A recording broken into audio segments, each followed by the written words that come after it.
Recording in progress.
Hey, I'm sorry to interrupt, but you guys are muted.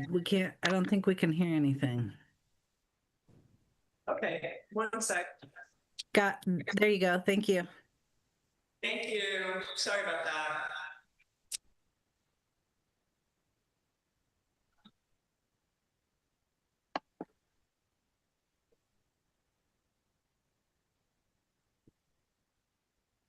Trevor, can you hear us? Yep, I can hear you now. Awesome.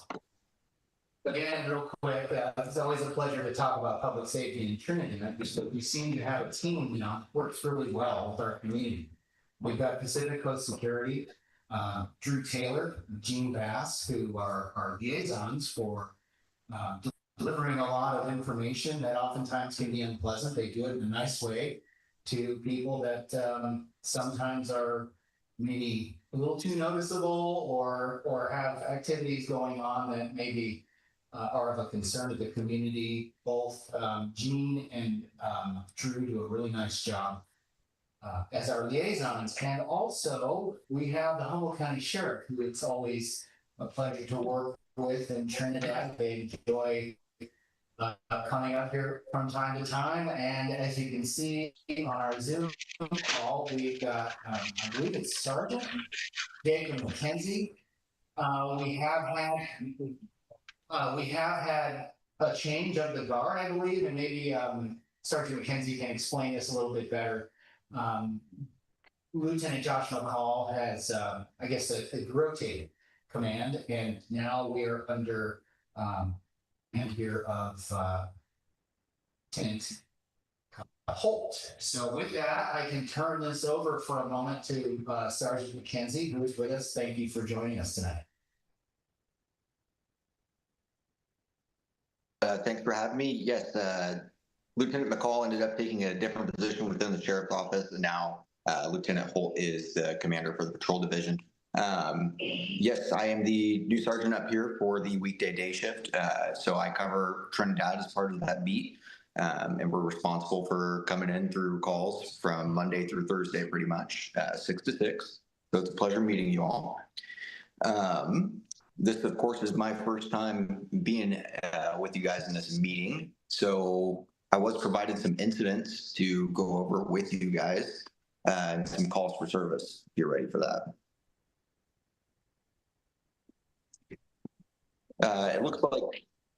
It looks like for April of this year, there's been a total of about 60 calls, with the majority of those being Trinidad patrol calls or be on the lookouts, alarm calls, 911 hang-ups, and pedestrian contacts.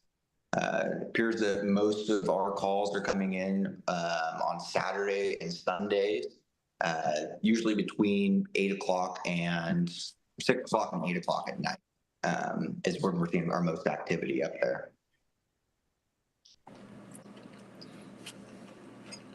I don't know if the public has any questions for me or if I can answer any questions or anything like that.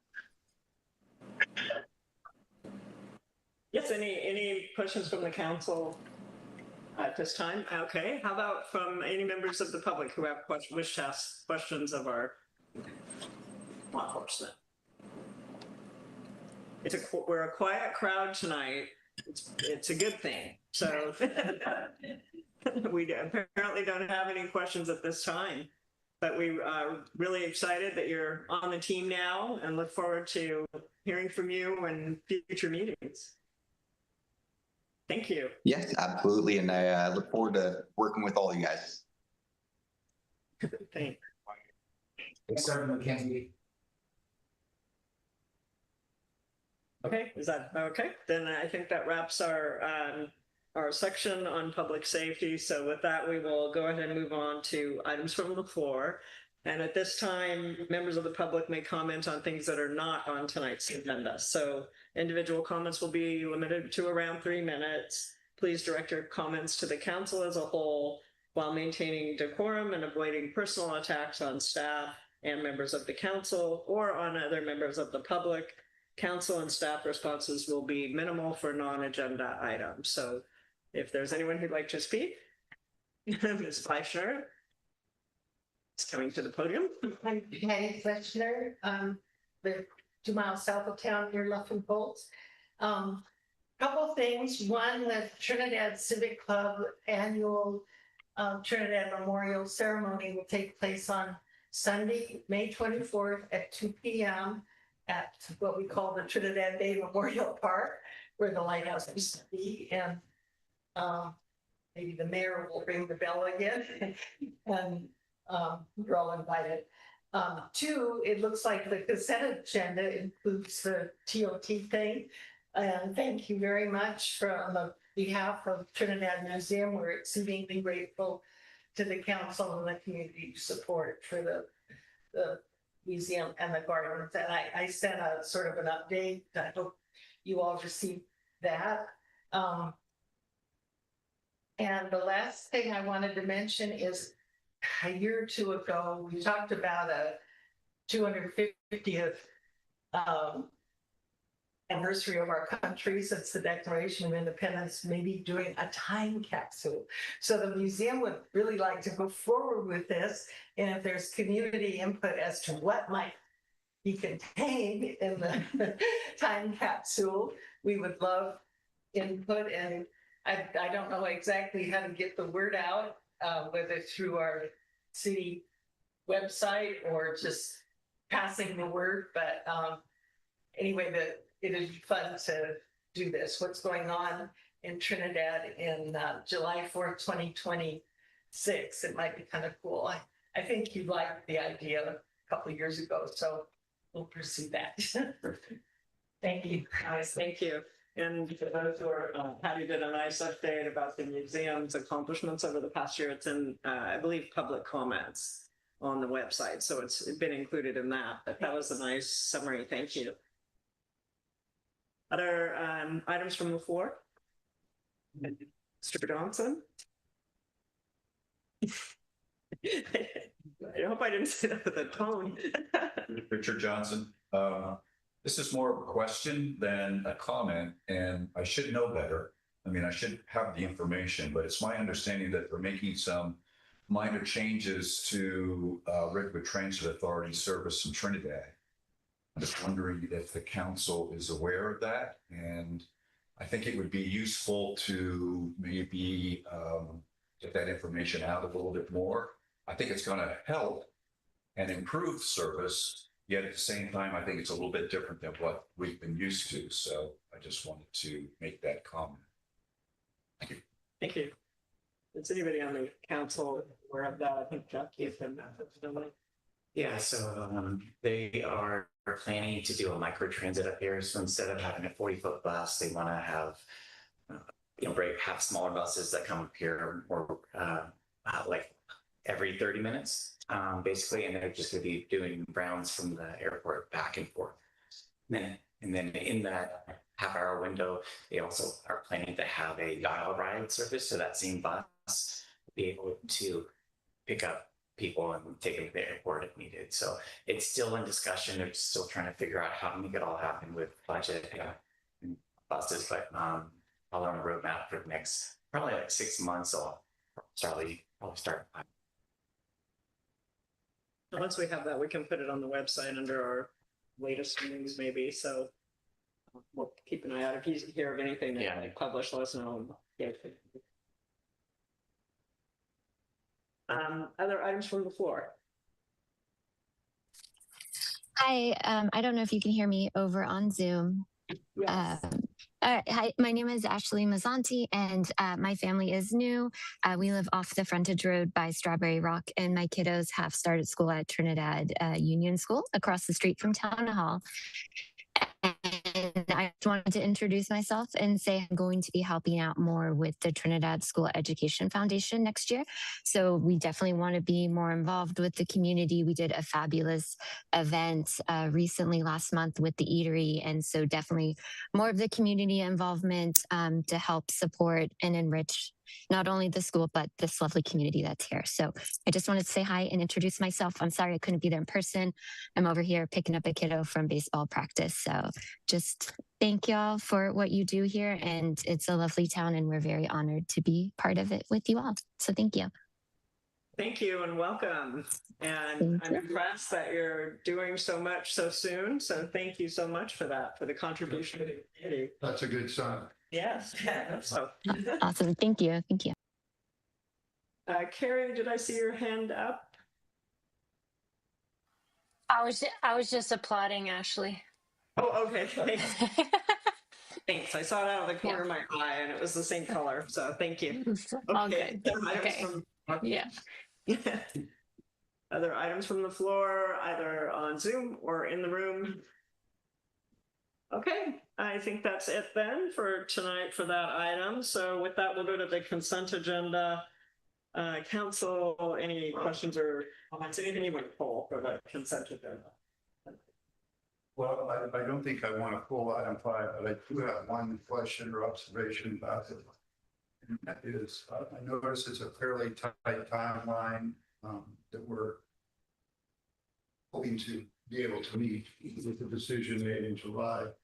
I'm just wondering if that's enough time for interested parties to be able to find out about what's the opportunity and prepare a statement of qualifications and get it into the city. Quick, relatively quick turnaround time. Please, insight on that. Yeah, so the process that we're following is a bit more than we're technically needing to. We're following the Caltrans procedures, right? And 2 to 4 weeks is their standard. So I think if we have, and I might have to lean on Angela out there, but I think we have a May/June issue and publish requests for qualifications with submission deadline in mid-June. So if we got it out by the middle of June, the middle of May, I should say, then that would be about 4 weeks, which is more than enough according to the Caltrans procedures. We can make whatever findings and sort of procedural decisions that we'd like to make, but seems like Caltrans is pretty well Right. about this. I was just thinking realistically. But I'm not familiar with who all might be interested or that kind of thing. So sure, that did seem like the period of time. It could be extended. I think the other bookmark we're looking at too is an expiring contract with planning. We got an extension right now through June. So we were kind of hoping to align that as reasonably as possible so we wouldn't run into another need for an extension if possible, but it's pretty flexible. Would this be a person in addition to our current planning arrangement or? It opens to the public. And the public to the city plan. Sure, yeah, for on-call planning services. And hopefully also, regardless of the outcome, it may open the door to some planning services out there that we haven't explored. And I know we were talking during our goals and priorities meeting that there would be a need possibly to seek some additional support from outside consultants, maybe on bite-sized projects to help us advance the planning commission and city council's agendas. And the housing. And the housing element in particular, right? Trevor had mentioned it at the last meeting, so there's a potential to uncover some new firms out there that would like to work with us. You're getting dangerously close to a discussion of a consent agenda items. Are you? I was going to say, Is that enough? that's enough for me. Okay. Okay, that's fine. I just would offer to pull it if you guys want to continue. Anything else on the consent agenda? Okay. Members of the public, any changes you'd like to make, things you'd like to see the council pull, so to speak, from the consent agenda, that just puts it on the regular agenda for discussion. Okay, I don't see anything from members of the public, so. I'll move approval of the consent agenda. All right, I'll second it. All those in favor? Aye. So moved. All right, well, that brings us to, Comment. yes, sorry. We're doing that. I'm sorry. That's okay, Mr. So we'll pause for a second. Yeah, I just to read something very quickly here. Patty has already said thank you, so. Oh, yes. So on behalf of the Trinidad Coastal Land Trust, I want to thank you for your generous contribution. Support from the city of Trinidad helps us maintain and improve our properties and easements, which in turn attract more visitors to our area, all of which hopefully increases visitor income to the city. As the saying goes, we do better and the city does better. Thanks for your support. We've made significant improvements to our properties, including a new native plant garden at Huda Point and completely renovating Topona Point. Inside the city limits, we continue to support invasive plant removal. And later this summer, we will be painting the historic building where the Trinidad Art Gallery is located. And then working with the city on a plan for the Saunders pasture to include providing storage space for the city's surf trail. Once again, thank you for your support and to the support that you provide to the other deserving organizations. Thanks. Thanks for all the work. I'm glad you came up, Richard, because I meant to say at the end, once we close the consent agenda, a thank you to the Chamber of Commerce, and Anna's going to come up and talk about that, the Trinidad Museum, the Coastal Land Trust, and the library, all for all the work that you do. So we're happy to. I think I speak on behalf of the council. We're happy to contribute. So Anna, I think you wanted to say some things from the chamber. Yeah, hi, Anna Davis.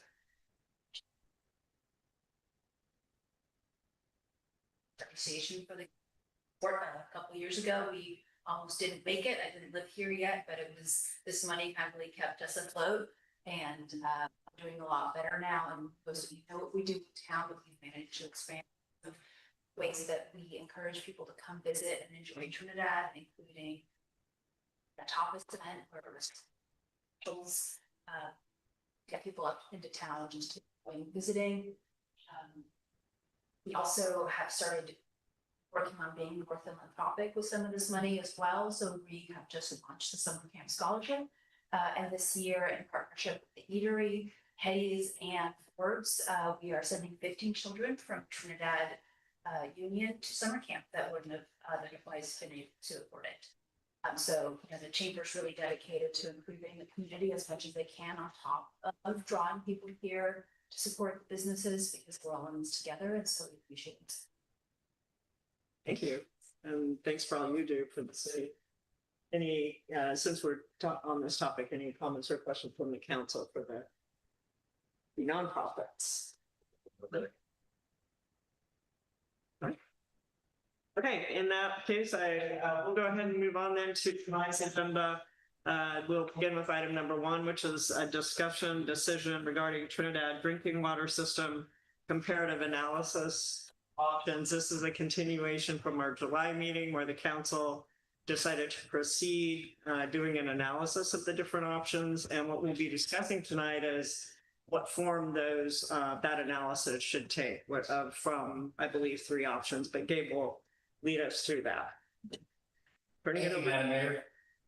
I think my job has been consolidated clerk with the city manager position currently, as its privileges and its setbacks. One of them has privileges, I think, is that I tend to be overly, sharing when it comes to the record, and I take a lot of seriousness and pride in giving you thorough staff reports. So if you don't mind, what I didn't get to do is create a nice visual presentation material, because I feel like this one is pretty straightforward. But in light of that, I want to just go over with you and some of the details that led us up to this point, just so the record it stands and straight, and then we also have a clear understanding of what our options are moving forward. So I just want to back up for a second, start out and say that on July 8th, 2025, following extensive community discussion regarding long-term sustainability, reliability, affordability, and governance of our city's drinking water, the city council directed staff to pursue a comparative analysis of potential future water supply strategies. If you don't mind, I want to read that motion because it's a very important motion for anyone in the audience too. The motion was to direct staff to proceed with a comparative analysis and feasibility study that evaluates the 2 options for water provisioning in the city of Trinidad. 1, connection to Humboldt Bay in partnership with a rancheria or independently, or two, continuing to operate its own independent municipal water plant. The study should include a comparative long-term cost, development, growth impacts, environmental factors, regulatory, legal guidelines, technical engineering, and operational requirements. Staff will bring back the RFP for study to the council for final review and seek grant money to fund. So this is where we were last July. We didn't know how we were going to do it. We didn't know how we were going to pay for it. And in fact, we didn't have the money to pay for it because 6 months before that, 8 months before that, we just implemented water rates that were basically going to stop the bleeding from, a loan, or not a loan, but a gift, but general fund had to go $300,000 to the water fund to make it, to right the ship, let's just say. So there wasn't any money, and that's what sent us on this path. Community feedback has consistently reflected two competing priorities: maintaining local ownership, operational control, and watershed stewardship of Trinidad's municipal water system, while also addressing long-term affordability, regulatory compliance, staffing challenges, infrastructure reliability, and emergency resilience. The question raised at July 8th meeting echoed similar concerns raised on October 12, 2021, when the city last questioned its city's water system reliability. And that 2021 discussion was prompted by two driving forces. Number one, the historic low Humboldt Creek flows experienced during 2019 and 2021 drought. And two, the rancheria's request for additional water resources to support their economic development goals. In July 2025, a new set of circumstances led to the revived discussion. The city's rapidly depleted $1.4 million reserve due to high operating and certified operator costs led to a $300,000 general fund bailout plus the water fund. In October 2024, we implemented a new water rate increase finally after doing a rate study after 12 years. And that rate increase is now going to is scheduled to increase 10% every year in July, which is in a couple of months. That'll be our second increase. Let's see. So the timeline and the project timeline and implementation considerations, some of the things that have occurred since then. Sometimes time will tell, right? And we've learned a lot in the last 8 months. In July 8th, we had our city manager, former city manager Joe, resign unexpectedly. So that kind of set us back a little bit. In September, I combined my clerk position with the interim city manager position. In that consolidation, kind of automatically, I was drinking from a fire hose for a couple of minutes, and I had to really kind of wrap my head around how I was going to get all these different jobs done. In October, we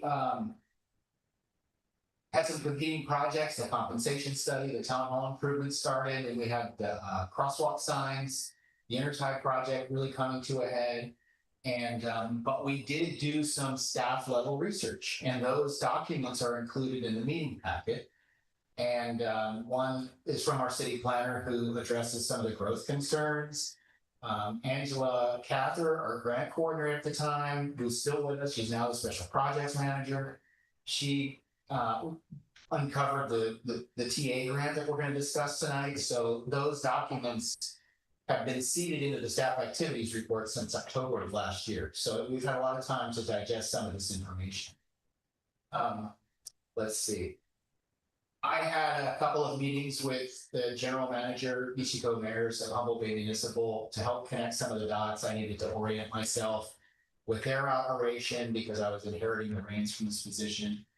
And in November 13, 2025, the North Main Line Extension Project that was unveiled at Humboldt Bay Municipal meeting. So it kind of set a fire under us. We really felt like we had to, get some things done soon, find out what was our pathway to finding the answers to the questions that you directed us in July.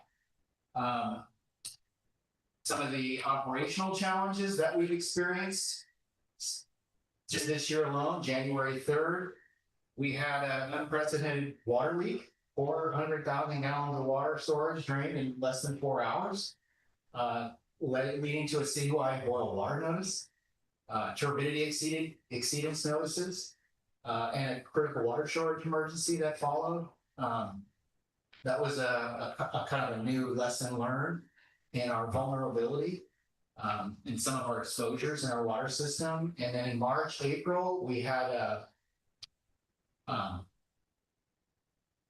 we learned from the business community at these meetings that they didn't expect anything else but resilience and reliability from our city's water system. There doesn't seem to be much flexibility in that. They are very much, and especially with a lot of our businesses in town, owned by new, young, families.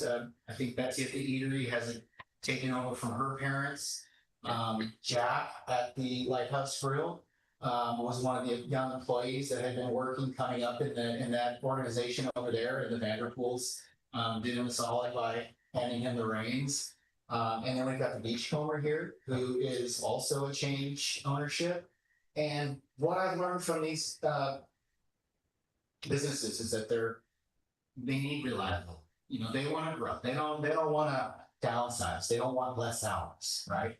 They made that very clear at this podium during our post-incident, during these water meetings.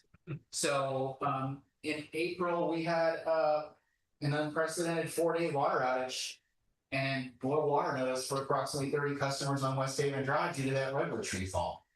That's something I haven't experienced in a while. But what that told me is that our, while we do have trouble and we do have a lot of challenges treating water, especially in the winter months, we thought we built more storage and it disappeared faster than we could even blink. And then now we've got we've had issues with an aging distribution system. We've got lines on West Haven Drive that when that tree fell, we spent the better part of 24 hours trying to figure out how to shut it off without affecting the entire town. So there's been some new lessons learned with our vulnerabilities of our system this year. And we also, as far as water system plan observations, we're learning that, recently we tried to get one of our operators took his T3 test and passed it, but the state water resources regulatory agency who handles licensing said not so fast.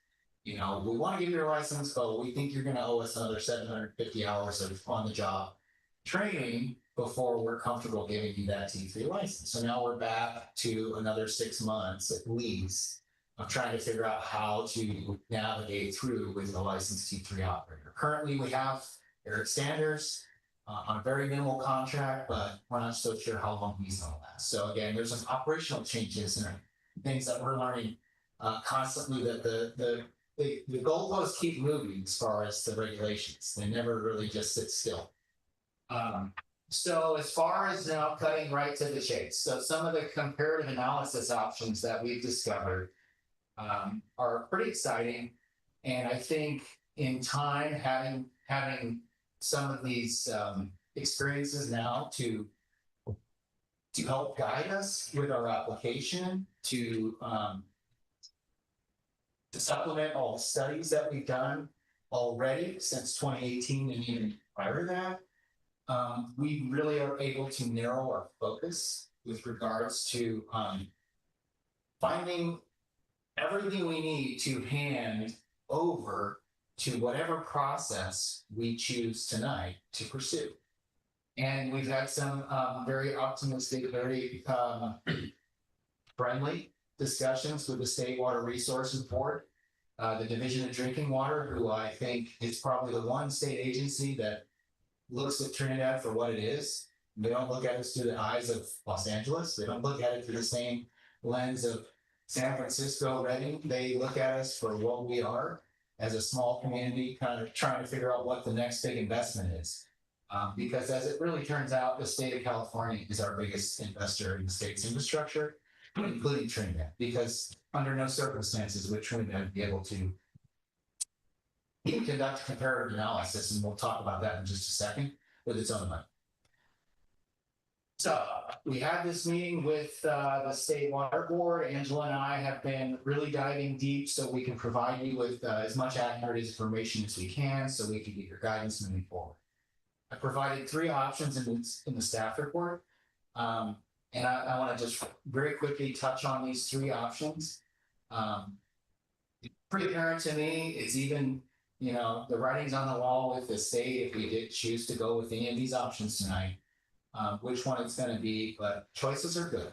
And the reason why we make choices is also really important. I think it's critical to articulate that. So option 1, it's the California State Water Resources Control Board's Technical Assistance Program. Under this program, the state contracts with a third-party provider who can coordinate and develop engineering and environmental analysis. The TA provider, which will be a nonprofit organization, includes universities and other professional service providers that are in the queue for the state. They get to make that choice. And will contract with necessary professionals to complete the analysis. The city may have some input when selecting the engineering firm and throughout the analysis. The results of the study will determine the future funding eligibility, which should be aligned with the alternative determined to be most sustainable and cost effective under the study criteria.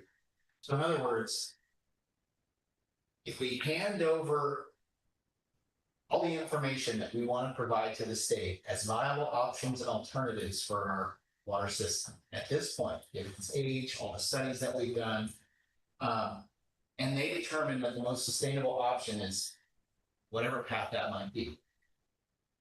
Future funding eligibility from that same department will be highly catered towards that option. If we decide to go a completely different route, it might be more difficult to get funding for those options.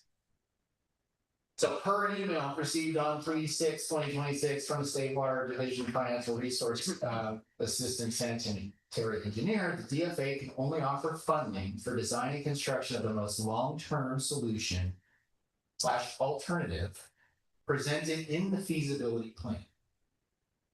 For example, if the plan indicates consolidation is the most long-term solution to the problem, Department of Drinking Water can only provide funding for that. Any alternative would have to be self-funded for the city. So there's risk, you know, and that risk is it might uncover something that maybe not be the most popular choice, might be a good choice. Regardless, the state's going to say, here's what our feasibility study has resulted, right?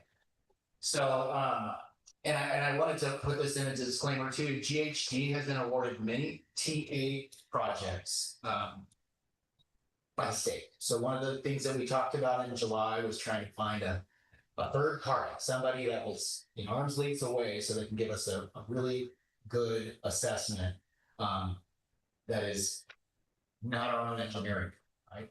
So, but they could potentially be ended up being selected, and that's just part of the game. So if we choose to go with option 1, the state can potentially make that call. It's not for sure, but they do a lot of stuff on it. The funding is 100% grant, not a pocket, no match by the city, 100%. And our application status is ready to submit. We've already created the documents. It's actually a very, I would say simple, but Angela probably could vouch to it. It's a very bird's eye view summary, and we submit that through the state's portal, and we wait 3 to 6 months to hear from them. And if they like our offer, if they like our application and they feel like it's something they want to pursue, they'll get back to us and they'll start working on a funding agreement to continue, which could potentially take up to 18 months in total from the time we submit the application. So we're looking at least 9 to 18 months before we get some results. There's pros and cons to this route, obviously. If we don't have as much say in the selection of the engineering firm that's contracted. The city's going to have to provide a lot of the data, and we're going to be feeding the state that information, staff time. So there's going to be a good output of staff time, some horsepower needed to be able to feed the state all the information that we have, which luckily we're pretty organized. Clerk manager, same job. We keep a lot of records in good order that are readily submitted. So, yeah, and the cons would be obviously if our engineering firm was currently GHD was selected by the state to perform the study, we would have to accept that. I think we would have a little bit of say, but it would be something we would just have to be prepared. I can stop if you want to ask questions, or I can just run straight through option 2, which is a little quicker. And then You guys prefer to do all of them first and then ask questions, or do you want to get questions out one first? Thank you for all that. Okay, let's go ahead and roll with all. Yeah. Option 2. California State Water Resources Control Board's Drinking Water State Revolving Fund. So under this option, we do a lot of upfront work. We have to do general technical work, scope work, the budget, financial and environmental package. We have to put all that out up front. We have to direct that project up front, and then we need to submit it as an application, which then would be reimbursable later, but it requires a tremendous amount of output up front, which means fronting the costs of that for potentially 3-6 months, who knows, to get all these documents ready, to make the checklist ready. When the grant is awarded to the city will administer the grant and have full control of that process, kind of like what we do now. A lot of our grants, we are the administrator of these grants. So we get grant payroll allocations, some of our staff time is recovered. So what that kind of does is it's all the subsidy to some of the hours of our employees, right? So Angela's time, for instance, she spends 30% of her time on grants. Well, the grants pay for that 30% of the time while she's here every day, and this other 70% we get to use it for other assignments. We're not going to have that option during for option 1, but under option 2 we will have that. It's kind of like a more traditional path. Right? But again, a lot of horsepower up front. It would be 100% grant funded, but it would be we'd expect to receive an agreement for funding within 9 to 12 months after the complete application is submitted. So we got a lot of road to go before we even get to a submitted grant in this option. But they're doing. We have a lot of experience. One of the pros is we got a lot of experience administrating in-house grants. So it doesn't scare us at all. The upfront time does, the upfront funding does. And then having just to manage a project with all the other competing priorities, that seems a little daunting. But anyway, that's option number 2. Some of the cons: long range project with this scope would be become a significant priority for the grant special projects manager. It might take away from other things that we want to work on. Or the boardwalk projects, or some of the streets and road grants, or parks, recreation, playgrounds, whatever might come up to the city's desire. So finally, option 3, which I'm really not even sure if it's an option at this point, because again, after last July, when we started talking about this project, we had only, maybe 8 months of our new water rates, and now we've got a year. We got a little more than that. We got a year and October, so a year and a few months now, and the results are basically that we haven't built up enough money in our reserves to pay for our own self-funded study, which we can do under maybe an expedited timeline to get some results that we want, maybe quicker than the 9 months to 18 months. We were fortunate enough to actually have a cold call from an engineering firm, Show Engineering. I talked to the principal there. He just blew my thoughts off. I'm like, how did you know we needed help? And he just called out of the blue, and I didn't. And I said, it just so happens that we're looking for some help with this. This is a few months ago. And he said, well, we specialize in this type of work, and why don't I create an outline for you and see if maybe I can give you some estimates based on what you want. So we had a couple working meetings. I gave them, you know, a couple hours of my time. We talked about the motion that the council made. We talked about the history of this discussion. And we talked about some of the other ideas that we've invested money in, like the upstream storage. And he threw, you know, just some spitballed some numbers at me, and they kind of are in line with what our former city manager mentioned during the July meeting, approximately $100,000, $80,000 to $100,000, right, to do that study. So with our water rates now, kind of in the rear view, and seeing now we've got audit that just showed up in my inbox today from our auditor from fiscal year 2025. We just haven't put enough money away to make that happen. So if we decided to go this route, we would be talking about potentially another general fund gift or a loan to the water fund, which is not really what we want to do. That's not really good practice. We've already given $300,000. We've committed potentially another $300,000 loan, which we don't want to use. But so the self-funding route, the controls, we have total control in that process. We can get a faster timeline, but the bigger problem is how we're going to pay for it. So those are the three options, and I'm happy to deliver this finally. It's given me a lot of sleepless nights, you know, thinking about how we're going to get here, but you know, time just sort of helped heal this process in terms of finding solutions. And we've looked at a lot of different, we've looked everywhere. There's not a lot of money. This is the perfect opportunity. And I will say this too, one last thing, is that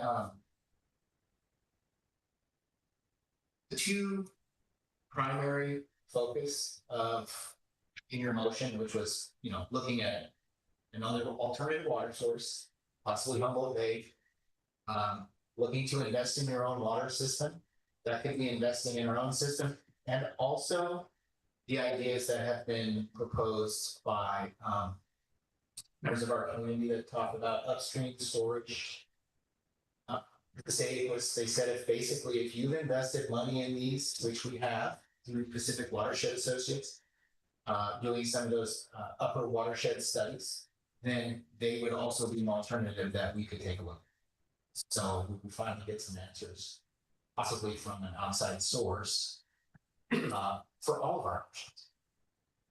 And that is what we're looking for. It's not groundbreaking by any means. I think the writing might be on the wall, for me anyway, as someone who you hire to manage the business of the city, in terms of all the competing priorities that we have. But I wanted to make sure that everyone knew what work and get your input on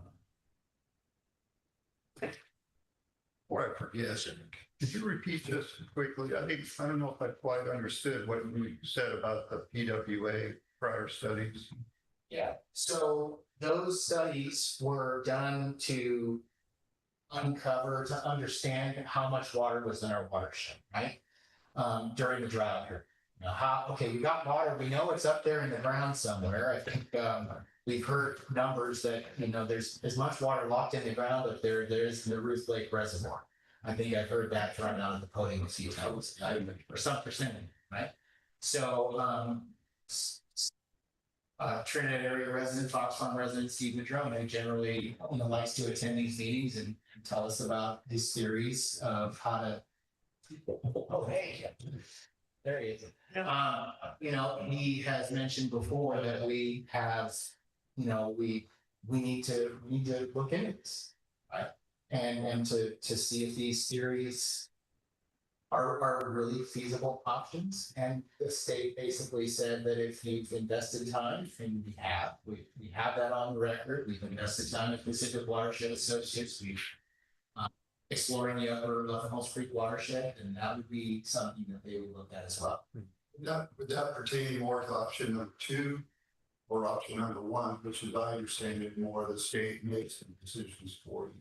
They make the decisions, but we help them prepare the scope. Yeah. So 1 and 2. 1 and 2. Yeah, I guess certainly to the extent that we would have complete control of what we want to study or look at, because we're paying for it all ourselves. That would be accurate.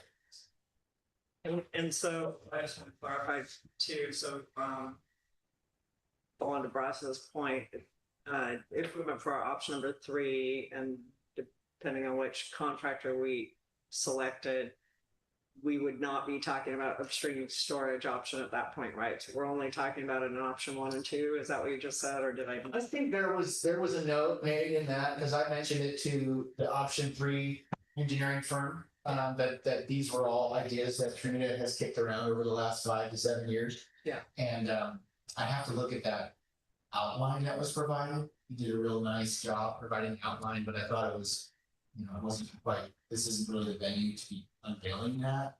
Not because it's not anything, we don't have a contract, and it was really just something they were doing out of the good graces of their, themselves, just to say, hey, how can we help? Here's an opportunity to find some help. This is before we fully realized the options before us at the state. This was a few months before that, when we were really just looking for, okay, where do we start? Do you have any idea how much money we spent with PWA on the upstream storage so far, or is that Tens of thousands of dollars. I don't have that exact number, but it's not. salient then to that? Yes. Okay. Oh, I'm going to let you guys continue with your questions before I ask. I have a couple more, but wait. Yeah, I'll follow up then. This goes way back to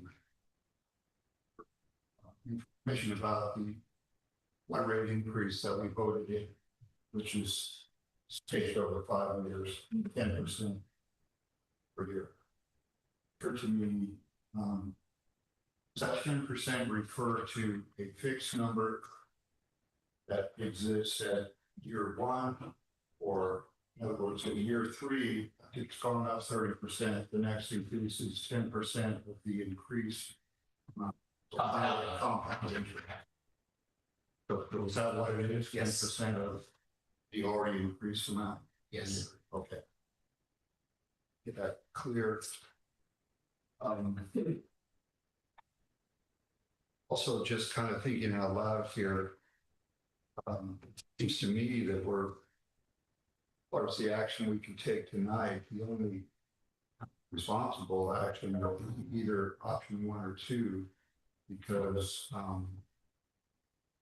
your report indicates that we're still waiting for the audit of our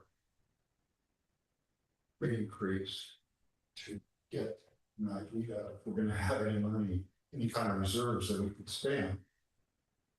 Already invested heavily from the general fund into the water fund. I think that would be a healthy practice to continue.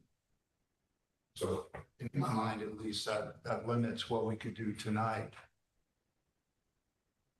We just don't know what the health of our water fund is going to be. I think that's a valid point. Yeah. I mean, I think we need to discuss the water rates again, right? And whether we want to change direction that the council, we had the different schedules, A, B, and C, and the council chose B. We may make a different decision. I think, yeah. People that want to be on a different agenda. Yeah. Yeah. I mean, somebody's phone vibrating, or is it just me?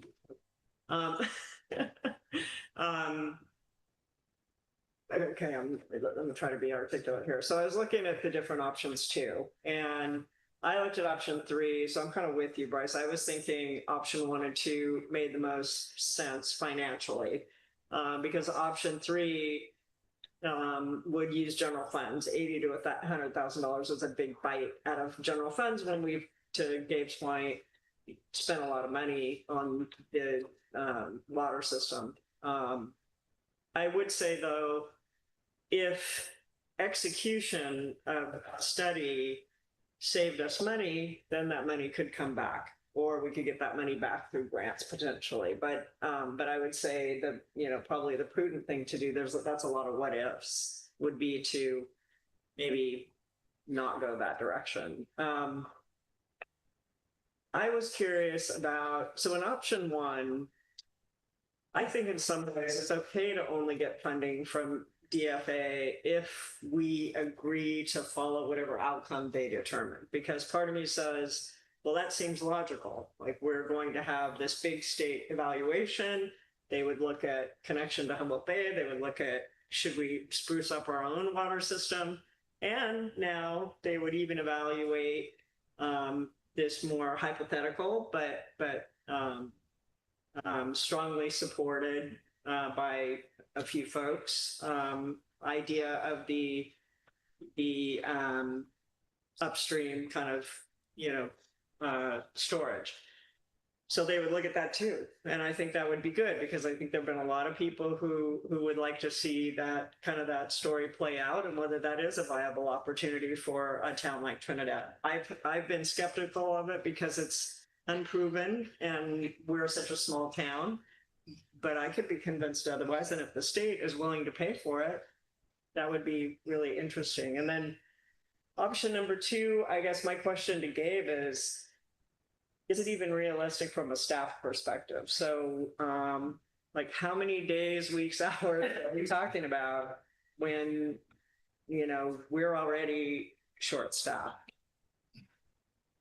Yeah, I think we reached a water department burnout in terms of our grants. I mean, we Very honest and yeah, well, yeah. and I say that, in a way that is supposed to like honor the other requests that have been sitting there for months, if not years, that we've been that have been sidelined because of the amount of time and energy we've been investing in the grants. Tank and pipeline project was a big one, and then immediately we went right into the intertie project. So we're talking 2.5 years, maybe more, not including the planning process, maybe 3. And meanwhile, we're watching all these ideas that are popping up in our grant administrator coordinator's inbox. Well, we'll have to get to that later. We'll have to get to that later. Whether it's a playground at the park or, trying to coordinate these different ideas that could be harnessed, that energy. So yeah, we could hire more grant people, but at times where you don't have a lot of grant funds coming in to off payroll, you're essentially payrolling them with general fund monies with the hope that someday there's going to be some other grants. So that's not necessarily the best option. So yeah, it would be nice to be able to diversify our attention to the town as opposed to just throwing ourselves now at yet another big, massive project with the water. Yeah, there's definitely an opportunity cost to everything. Very much. Everything we put on the table. And I have seen that with all of the personally experienced that with all the water leaks and all the work that's been done around that and so forth. There's some projects that the nice to do's, that we'd like to get to that we just can't get to. So go ahead, please. The skepticism about the possibility that GHD would be elected by the state to do the engineering, that didn't strike me as that serious a problem. I think previously there was some comment about wanting it to not be somebody who we do a lot of work with necessarily, but this would be chosen by the state. It wouldn't have our fingerprints on it. So for that reason, I don't think that presents a problem for me.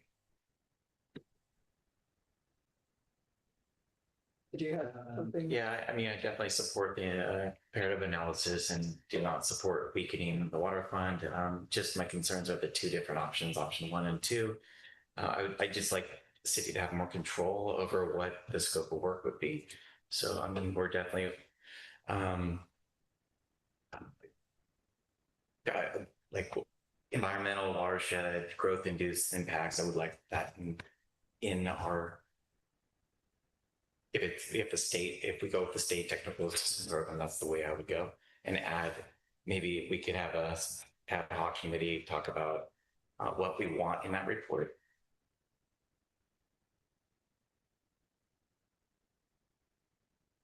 I'm going to say one thing.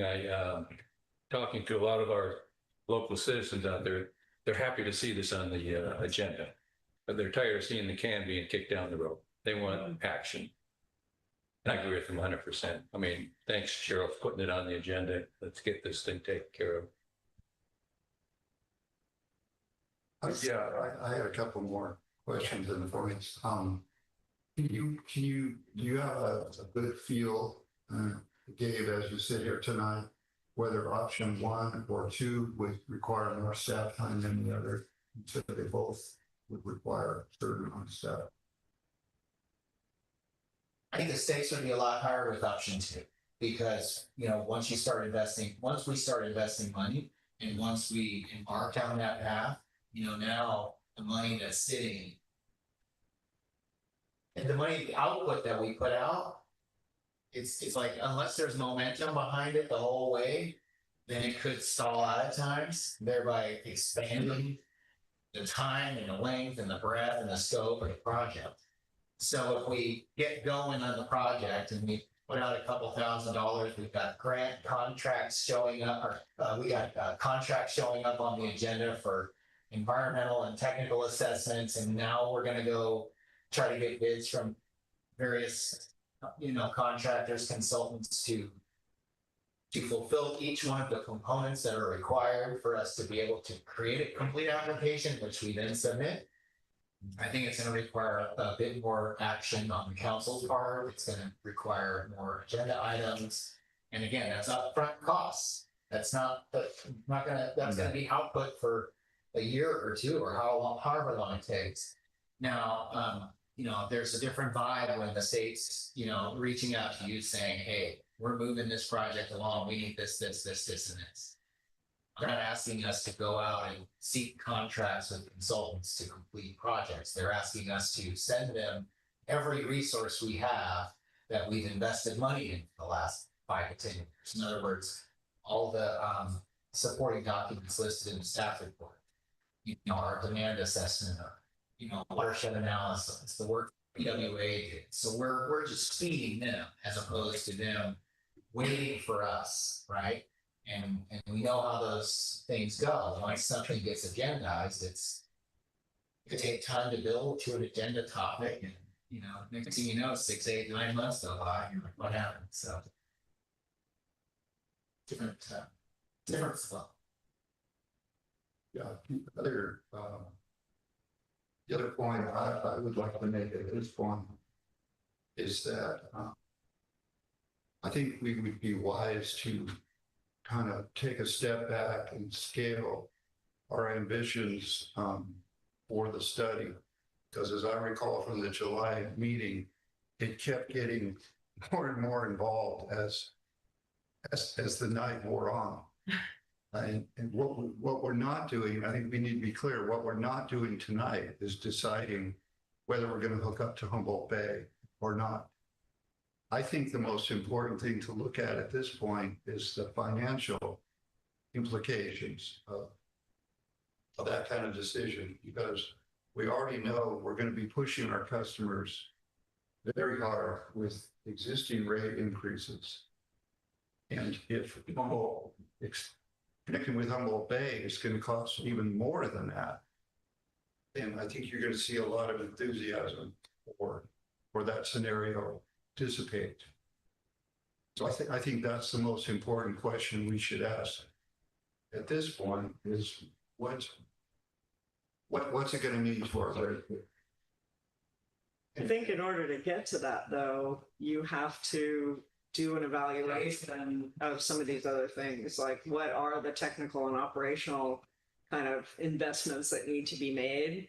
But I agree with you, Bryce, that cost and financial aspects of this are key. I think the environmental aspects are pretty big too, as Jack mentioned. And then I think we heard a lot last time about development concerns. I think we did, to Gabe's point, there was a development that was put in the packets in the past few months. But having a third party kind of evaluate that, I think would give it a bit more legitimacy. So I kind of, I guess, feel a little differently because I think this isn't completely out of control. Because right now we're saying costs development impacts, environmental factors, and technical engineering and operational requirements. Those are kind of 4 different things, but they're all interrelated, I think. Right, but see, once you have a project, then CEQA kicks in and the Coastal Act and everything else.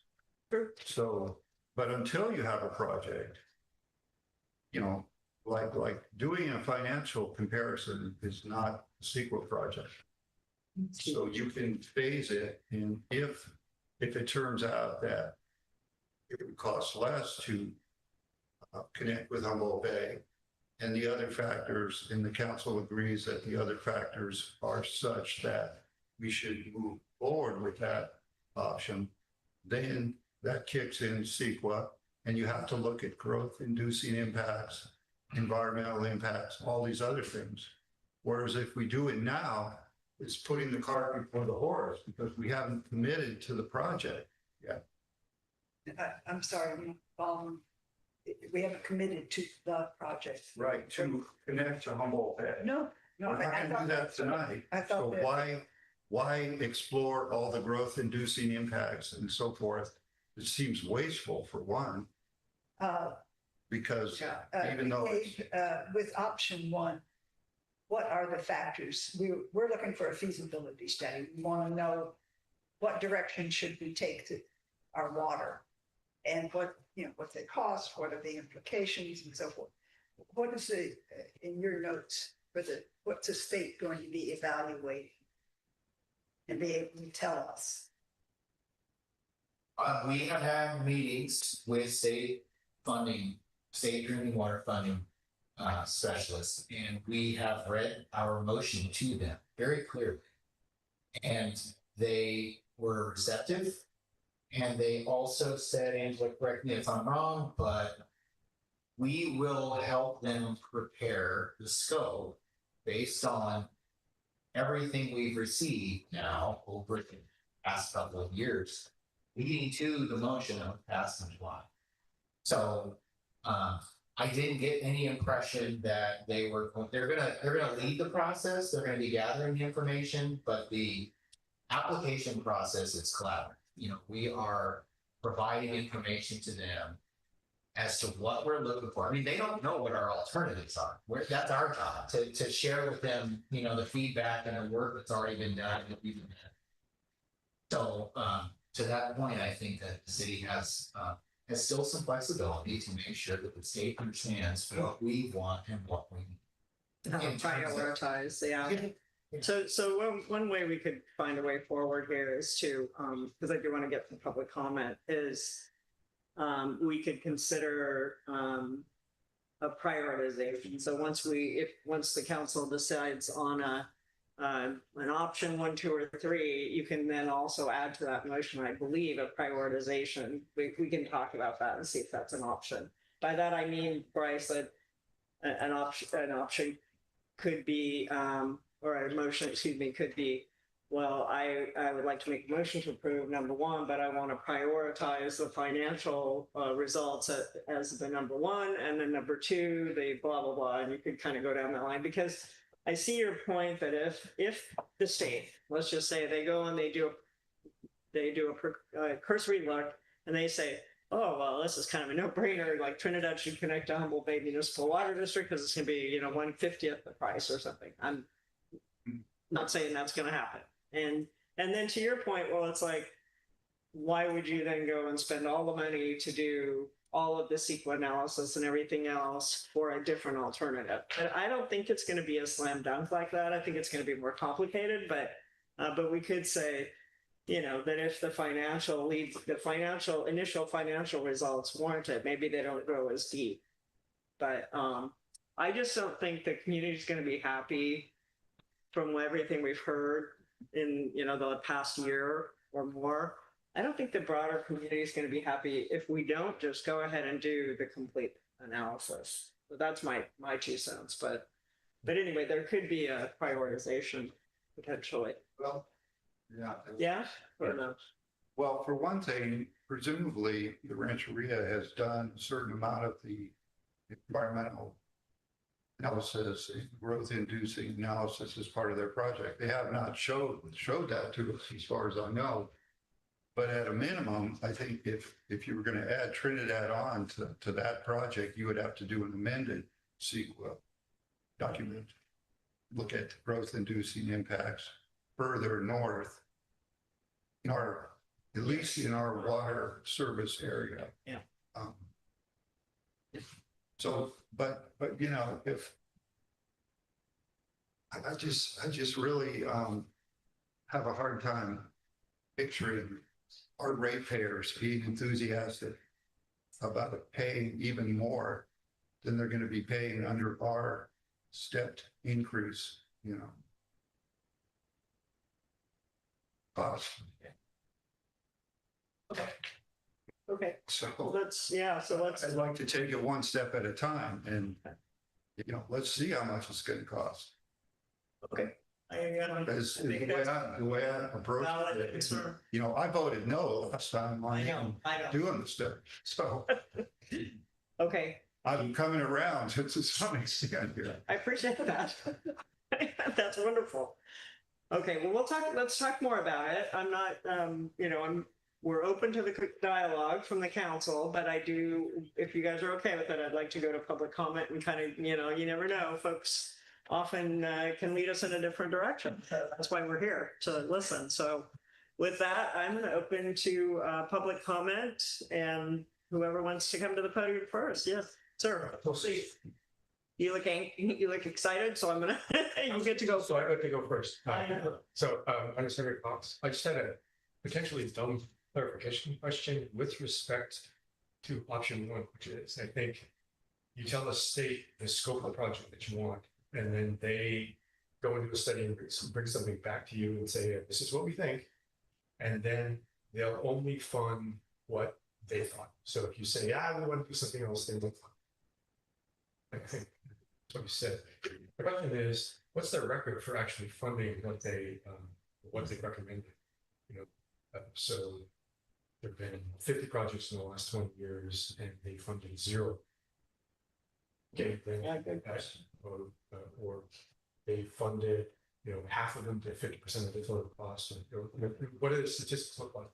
Because if we're going with that, it seems like they want to push that option because that is the lowest load.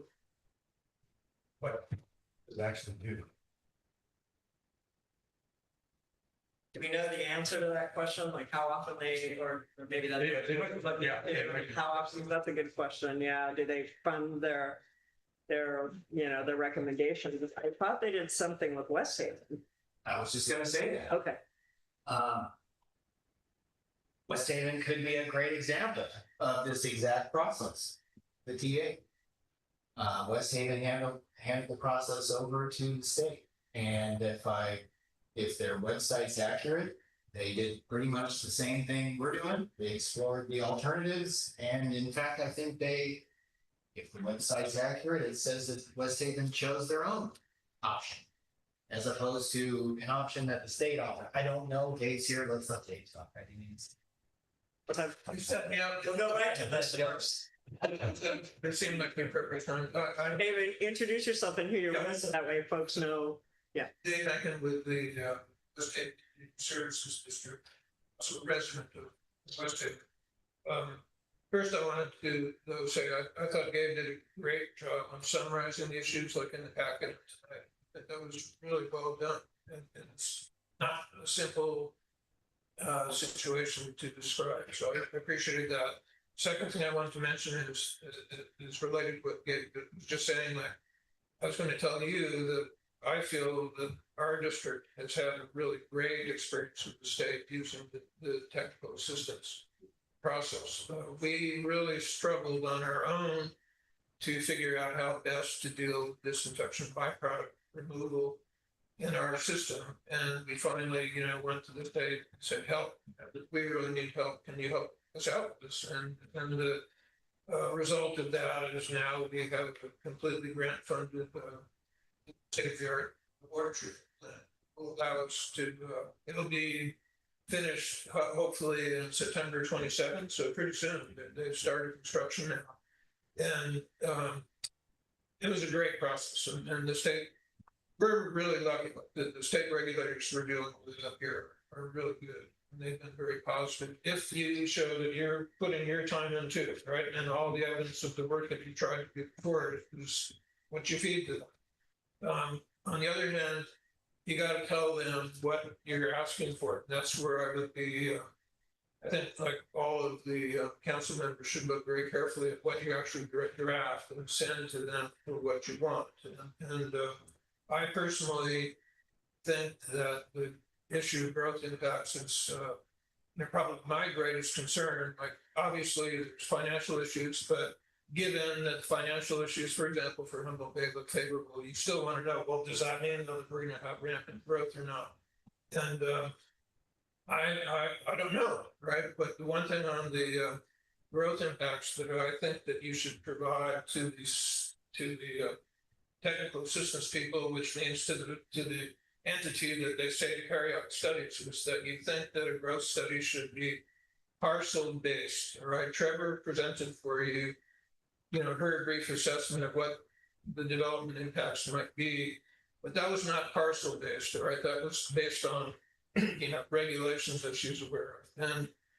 And there's also, I don't think, the immediacy for Trinidad to get involved in a feasibility study of the pipeline because of sizing of the pipe. Like that was one thing I wanted to just correct in there. She implied that it would make, you want to do that now because if you don't, the pipe makes size too small. And I think that's incorrect. Like the pipe size has got to be a minimum of 6 inches diameter, which I made some calculations. I don't need to present them to you now. It's about, that would allow them to push up without really pushing the water through at the fastest rate, about 8 times what the current local demand is out of Trinidad, West Haven, and the Rancheria's new development. So I mean, and that's just going with minimum what they have to put through.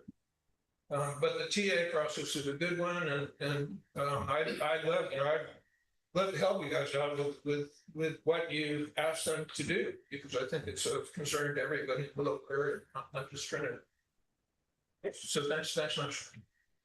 Thanks for letting us know how that worked out. We're just so far. Yes.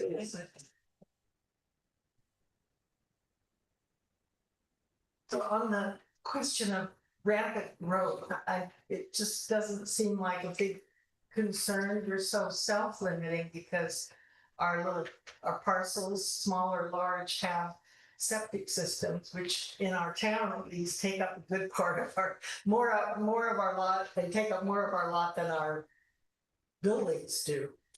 And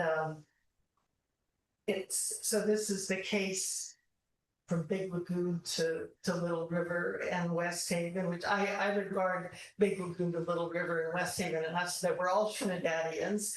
And it's so difficult to subdivide, to develop in the coastal zone that we're self-limiting because of our septic systems taking up so much space, because it's so difficult to subdivide and there isn't that much land that's developable.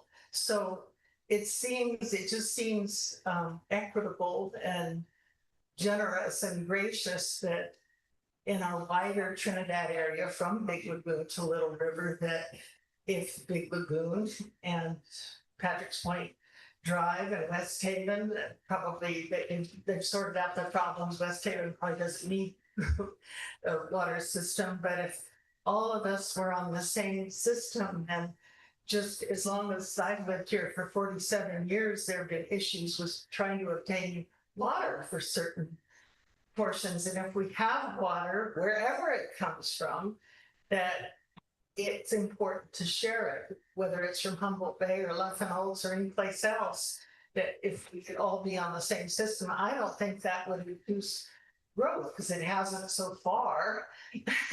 And we're just a little place, and I think we remain that. And as soon as the general plan could get approved and the local coastal plan could get approved, and the coastal commission isn't hovering over every single thing that we do in this community and in the coastal zone, that having local control from the city council and our local people, the general plan would dictate if that could get approved by the coastal commission, and then our coastal commission is no longer a big part of our lives dictating what we're doing regarding development, water. Anyway, the bottom line is I just don't think rapid growth has been, is, or will be a problem, whatever your decision is.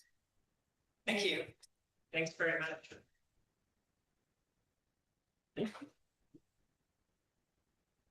I mean, I'm Monica from West Haven, and I really wasn't going to talk tonight, but what Patty just said, I just had to respond to it.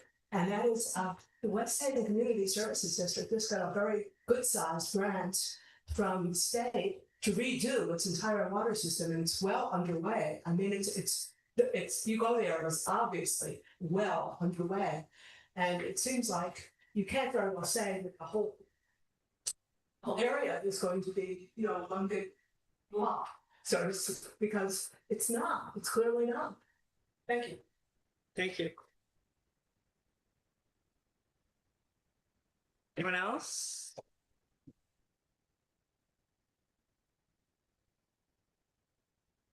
Dick Bruce, 780 on the drive. You have the motion that was passed back in July, and I think kind of getting into the weeds here with some of these concerns. My understanding of looking at the agenda is you're going to choose one of these three alternatives. Growth, cost, supply, everything is in that motion. Information is the most important thing you can have. And I'm suggesting that you approve option one. The application is ready. There's no cost to the city. Given the scope to the state, which addresses a lot of the issues that have been points that have been brought up here tonight. You're giving it to a third party. Hopefully somebody that doesn't have an influence from all of the different points of view that have been presented over the last 5 years. I mean, we look back to 2021 and that meeting was held in 2021. And the next thing you know, we've got a meeting in 2025. Got a scope, got the state will pay for it. It'll come relatively quickly, and then you can make a decision on what you're going to do. So I strongly support option one. Thank you.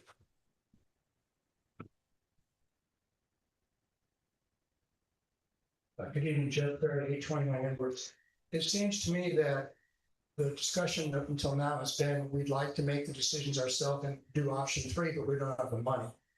I'm very wary of turning over these decisions to the state, which is what we're doing if we would choose option one for future funding and everything else. So I'm just wary of that. And I guess I'm wondering if we don't have the money now in our own reserves to do that option three, would we have it in a year? I mean, how fast are we accruing money into that? Do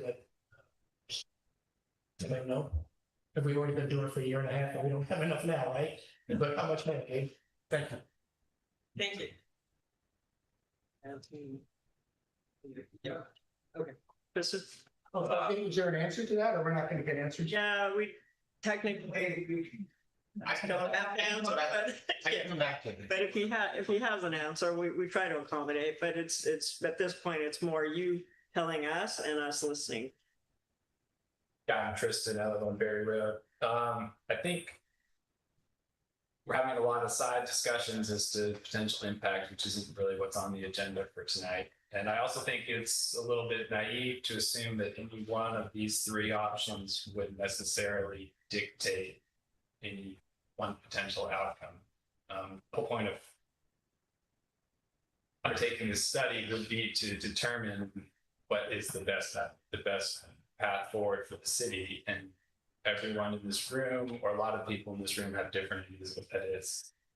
And I really support a scientific-based study that's ideally impartial, but well-informed. And options 1 and 2 are great options. However, city staff is already overworked. And I really think option 2 is really just like a kick in the can down the road, some more kind of option. And option 1 could actually give the city a path forward to find a real, sustainable, long-term solution for the city that would quit sucking up all of city staff's time on annoying problems that come up every 6 months or every however often. Because we have a lot of other things that people in the city care about. And yeah, and I guess side note, maybe since everyone's making side notes, I think that city planners report regarding potential growth impacts is really well done. Our city planner is very well informed with the regulations and the zoning of the greater Trinidad area. And that report seems to get heavily discounted by council and members of the public. I think it's pretty spot on and fact-based. So I would hope that would quell a lot of people's concerns regarding growth. Thanks. Thank you. And I have one more person in the room, and then we'll go to the 3 online and Supervisor Madron. Well, thank you. My name is Anita Thompson. I'm a Trinidad water customer, as most of you know. Thank you, City Manager, for your excellent summary. Appreciate that. I support option number 1 for the following reasons, and some of them were named. Funding is 100% grant-free. Free money, I mean. Application status is ready to be submitted. The consultant selection and project management would be handled by the state. GHD consulting group may be selected by the state to manage and perform the study. And I don't have a problem with that at all. In fact, I think that would save time, just as GHD knows our background and they've worked for us. And I have a lot of respect for Steve Allen and GHD. And lastly, the city of Trinidad is experiencing a staff shortage, as the mayor and other people have pointed out. And even if the staffing wasn't limited, a feasibility study is a huge burden for our city and a time-consuming project to implement. This study may take up to 18 months. And if the feasibility study results, the data demonstrates that the city of Trinidad should connect to Humboldt Bay Municipal Water District. I'm just going to say Humboldt Bay instead of the whole thing. It sounds like the council would still have a vote, and I'm concerned about that. If it's, in other words, the final say, my question is, in other words, the final say whether or not to connect to Humboldt Bay, if the data shows that we should, that's a question I have. Will the council, especially if it's a new council next year and a new mayor, be able to make this important decision for Trinidad's water customers, Trinidad's businesses, Trinidad Union School, as well as our future generations, even if their decision is not based on the feasibility findings? And for me personally, it's not about me, it's about future generations here, because it's going to take a long time. But I'm concerned about the community and water long term. In other words, can the council ignore the experts' evidence and not base their decisions on the feasibility results? If so, a decision not based on facts will have negative consequences for Trinidad water customers and future generations. Okay, so as you are aware, when the feasibility study was a discussion item and was passed last July, prior to the start of the meeting, I had requested that one council member recuse himself due to an obvious conflict of interest. I'm still concerned about his bias, since he continues to be a voting member, and what effect his vote and influence will have on making a final decision, and a decision that will affect Trinidad's water customers for the long term. Therefore, it is my hope that option 1 will take away any decision-making power from the city council, whether or not to connect to Humboldt Bay Municipal Water District. if the study states that, if the study says don't connect, I'm fine with that too. It's what is the data state? What is the result state? What is the evidence state? And instead, the action taken will rely solely on the findings from the feasibility study. Unbiased experts need to make this important decision for our community and future. Thank you. Thank you. Mayor, Supervisor McGrone, and then I have folks with hands up online. And staff, maybe you can help me with who had their hand up first. I apologize, I didn't see that out of the corner of my eye. Please. Thank you.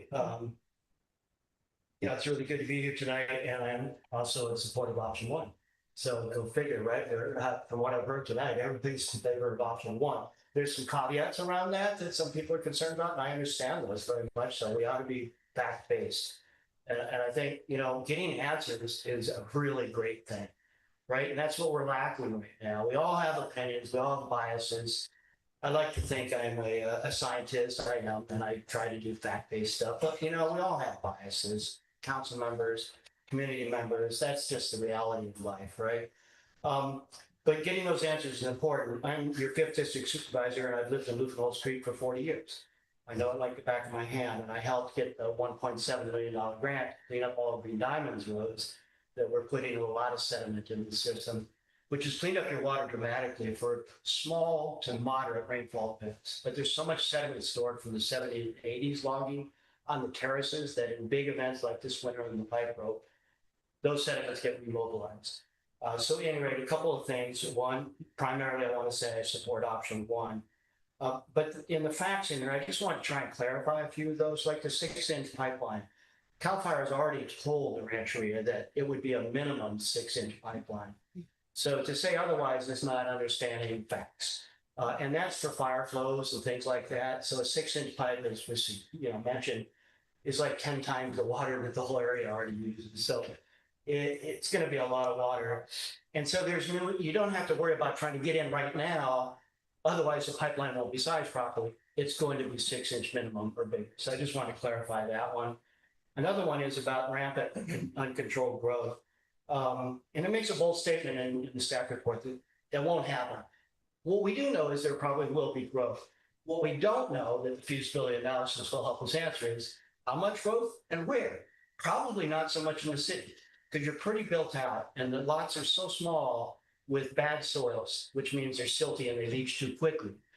It would be hard to put a whole lot more into the city. Where the growth would happen would be outside of the city. And it's been mentioned that land use and the coastal zone could control that. But a lot of the developable areas outside the coastal zone, West Haven, Ox Farm, McConaughey, and all these other places that are east of the coastal zone. And actually with land use, there was a couple laws passed just a couple of years ago that now give landowners ministerial, no public hearing, ministerial rights to add a second unit. Yes, they have to have a septic system, but there are a lot of places that are on wells right now on parcels. And if you aren't using the well because there's suddenly water available, you could add more houses because, you can put another septic system in because there's no longer a well there. So Patty Stearns, a respected real estate person here in the community for 40 years plus, wrote a letter to me back 5 years ago saying it is her opinion that a pipeline with unlimited water could lead to a doubling of the population. Well, what we need to do is do an analysis of that and really understand what are the growth impacts and where might it occur. So I just want to clarify that fact as well, that so much stuff is now ministerially approved. Another one that was mentioned was there's no reason to believe that the Rancheria won't eventually get a connection to water, Humboldt Bay water. That's not a fact, that's somebody's opinion. And frankly, because of the annexation requirements, which we just went through with Mill Creek Lane, you and I were both involved with that at LAFCO, and growth impacts, water rates, CEQA at LAFCO, it's not a done deal. There is a lot of steps that have to be gone through to actually perfect whether or not that pipeline would be brought up here or not. Lastly, even if the pipeline came in, it doesn't matter what your water source is, you're still going to be responsible for maintaining your water lines. So when you talk about an aging system, that's true whether or not you get a pipeline or whether you keep using lufenils. You're going to have to deal with your distribution system and your tanks and your at least chlorination station. What might happen is that you might have less disinfection and treatment process, because if the water coming in is cleaner compared to current lupinols, you might have less costs there. But you would have the increased costs of more pipelines, like 4 or 5 miles of pipeline coming from Dowsbury to Trinidad, a lift station down at Little River to get it up the hill, a chlorine booster facility, and numerous other things. So you're still going to have all those costs with your existing system, but you're adding additional infrastructure. So logic suggests that's going to increase your costs and ratepayers, things. But I don't know that for sure. Let's do a study. And this study, option 1, will get you to that place of understanding those things really well. So I just wanted to say, my recommendations are continue replacing your old lines.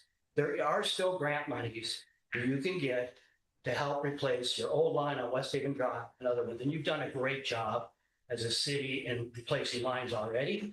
And the intertime, getting a new water tank, those are all incredibly commendable things that you've done. Keep doing that. Additionally, support distributed water storage, which I've talked about a lot. There are grant monies for that. We talk about that in the Watershed Council. And some people have called me about possibly putting in tanks like Huey Lynn did years ago when he was still with us. Because that distributed storage can go a long way towards adding safety for fire and backup water at home if a pipeline breaks, which it will. There will be more breaks in the future, but then you can do that. Lastly, in this study, and I appreciate the PWA work that was done in the upper watershed, which did identify that the terraces up there, sandy terraces with infiltration because they're flat, does store approximately 1/3. You wanted to know the numbers. It's not everything in Ruth Lake, but it's about 1/3 of the water stored in lupinols in Ruth Lake is in the terrace, which is so much better than an above ground reservoir, which the PWA study said there's not a lot of good locations for that. But you already have the water stored. And that's why I've always said, if you want to get around this problem with turbid water, heavy rainfall events in the winter, tap the Franciscan Springs up in the canyon, which are known to deliver like 12 gallons a minute year round. And with 4 of those, you'd have your 90,000 gallons a day, right? And it could be gravity flowed to the water plant with an inline hydro system to produce all the electricity to run your plant.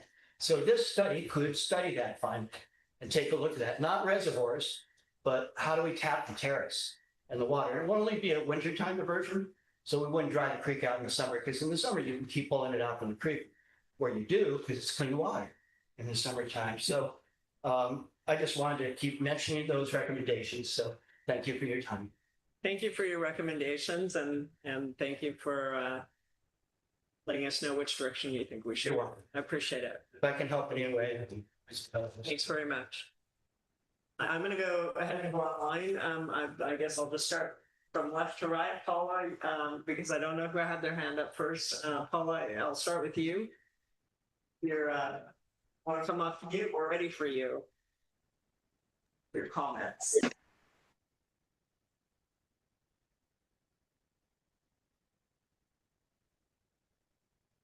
I think you're still on mute.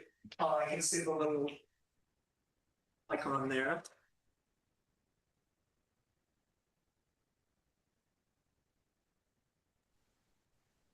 There you go.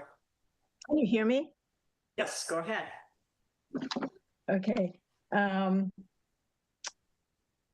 It's my understanding, and if I'm wrong, maybe you could clarify when you have your final discussion on how to vote. It's my understanding that the costs to the ratepayers long-term will be looked at in the study number 1, which I tend to be in favor for, the number 1 option.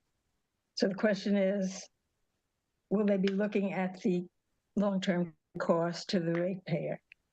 All 3 options will look at the cost to ratepayers and long-term. Okay. I don't know what that term will be exactly, but realistically, what, 5 to 10 years, most likely. Yeah, that's really good. That sounds okay. Okay. So in 2021, I called all the municipalities in this area that are hooked up to Humboldt Bay and they all had equal or less costs monthly in their water bill than we do. The ones that had an equal cost included the cost for septic. It was a combined cost. So historically, the costs for communities in this area hooked up to Humboldt Bay has always been lower. The fire resilience of being hooked up to Humboldt Bay, I think, is obvious. You can discuss that if you want to in your final discussion before you make your final decision. I don't think I need to elaborate on that. I assume all the people on the council read my letter, and in a paragraph or two in my letter, I did elaborate on it. And that's why I support the feasibility study. Option number one is for fire resiliency. And it seems apparent that the cost in the long term will be no more than what we're used to paying. Thank you.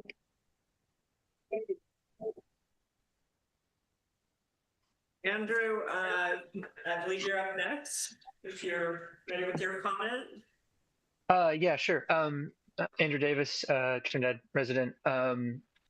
I just wanted to express my support for what Bryce was saying about focusing on the financial feasibility first. It was interesting what Paula just had to say there, but I continue to think that's the kind of the number one thing we need to be thinking about before really doing anything else. So whether you go with one of the options presented or, as Bryce suggested, maybe just paring this down and kind of trying to hone in on that, I just wanted to voice some support for that idea. Thanks. Okay, thank you. And then Carrie, you have your hand up. Hello. Hi, everyone. My name is Carrie. I am a former council member and I was part of the decision-making process for the feasibility study. And I thought I'd just jump in and just mention some of the reasons why I ultimately voted in support of the feasibility study. And I'm not sure how helpful that is, but it's just some of the things that really, informed my decision. Looking back on the decision, I just wanted to mention that separating from the Trinidad Rancheria as the largest customer of our Trinidad water, that's really what seemed to be spurring some of this desire to jump in with the Humboldt Bay water pipeline. And I know a lot of people expressed growth concerns, but what I saw was that if we lose our largest water customer, that annexation and growth in our community would be the very natural next results. And I don't think that that's necessarily a bad thing, but just to know that those who are concerned about growth and yet don't want the pipeline, to understand that growth will likely happen because we have to gain more water customers in order to keep our boutique water system running and to have enough customers to support the demand for water in the area. And so I think there were a lot of really valid concerns, and I think we should look closely at all of them. First of all, thinking more holistically how we can improve our water resources here in the community. And some of that, I think, is working more proactively and cooperatively with the Trinidad Rancheria. So I'm interested in hearing how the Rancheria could support or be also part of this process, considering we were joining this feasibility study to see how we could share the costs together and, potentially cut the project by 50% for the city of Trinidad and also for the Rancheria. So I'm curious to see if there might be ways, considering there's obviously a political dynamic and we're two sovereign nations between these two entities, but could the Rancheria also contribute manpower or share costs with us in terms of the feasibility study? So that would be a question I have. I had a personal experience when I lived on Underwood Drive of working with the Planning Commission. There was a project proposed by our neighbors across the street that wanted to put a bird's nest on top of on their house, which significantly impacted our view. And my experience with the Planning Commission was that they were very understanding of our situation, and given all of the constraints that they had in front of them, that the Planning Commission were made a decision that was would have been very impactful to our view and was in line with less growth. So I walked away from that experience really having a stronger trust and relationship with the Planning Commission, feeling that they really had the greater good of the community residents in mind after that experience. And so I just thought I'd share that as well. That, and having annexation, bringing annexation to the surrounding neighborhoods of Trinidad, if that, this is obviously way down the line, but they would be incorporated into the Planning Commission, and therefore, all of the projects would have to be guided by Planning Commission standards. But ultimately, I wanted to say that I felt like I had also a lot of sleepless nights about this issue, both as it came up to it and afterwards. And hold on one second, Jack. No, not right now. Not right now. Yeah, lots of sleepless nights, but I think I really sit with what Councilperson Tuttle said. Is just that the idea of keeping our water resources here and local in this community, I really do believe that that is such a good choice and the most responsible choice. But we need to make sure that we have the data and the information available to us and the feasibility available to us to know and to be able to guide this decision moving forward. Water is such a valuable resource. Water is life. And I think all of these circumstances can give us all a greater appreciation and respect for this just basic human need we all have. And that there's a lot of really good people in this community who want to have, a sustainable and respectful relationship with the water system in our community.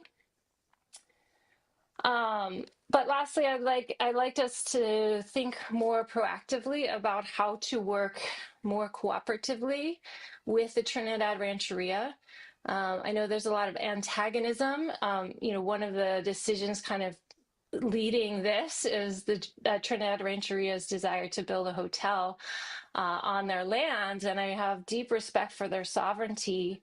But I also think this is also a really important time to sit more and revisit this issue with the Trinidad Rancheria and see if there's any way we can lower the footprint of the hotel, if there's any way that we can work cooperatively as neighbor to neighbor, as two sovereign nations together to create a positive solution that allows us to keep water in our area and not do this large pipeline. Now, I don't want to sound that as sounding contradictory to my vote, but really, I think it comes down to we have the resources, we have the manpower, we have the capacity, whether you choose option 1 or 2, to make the most informed, educated, scientific choice that's going to address both the environmental concerns and also the rate concerns.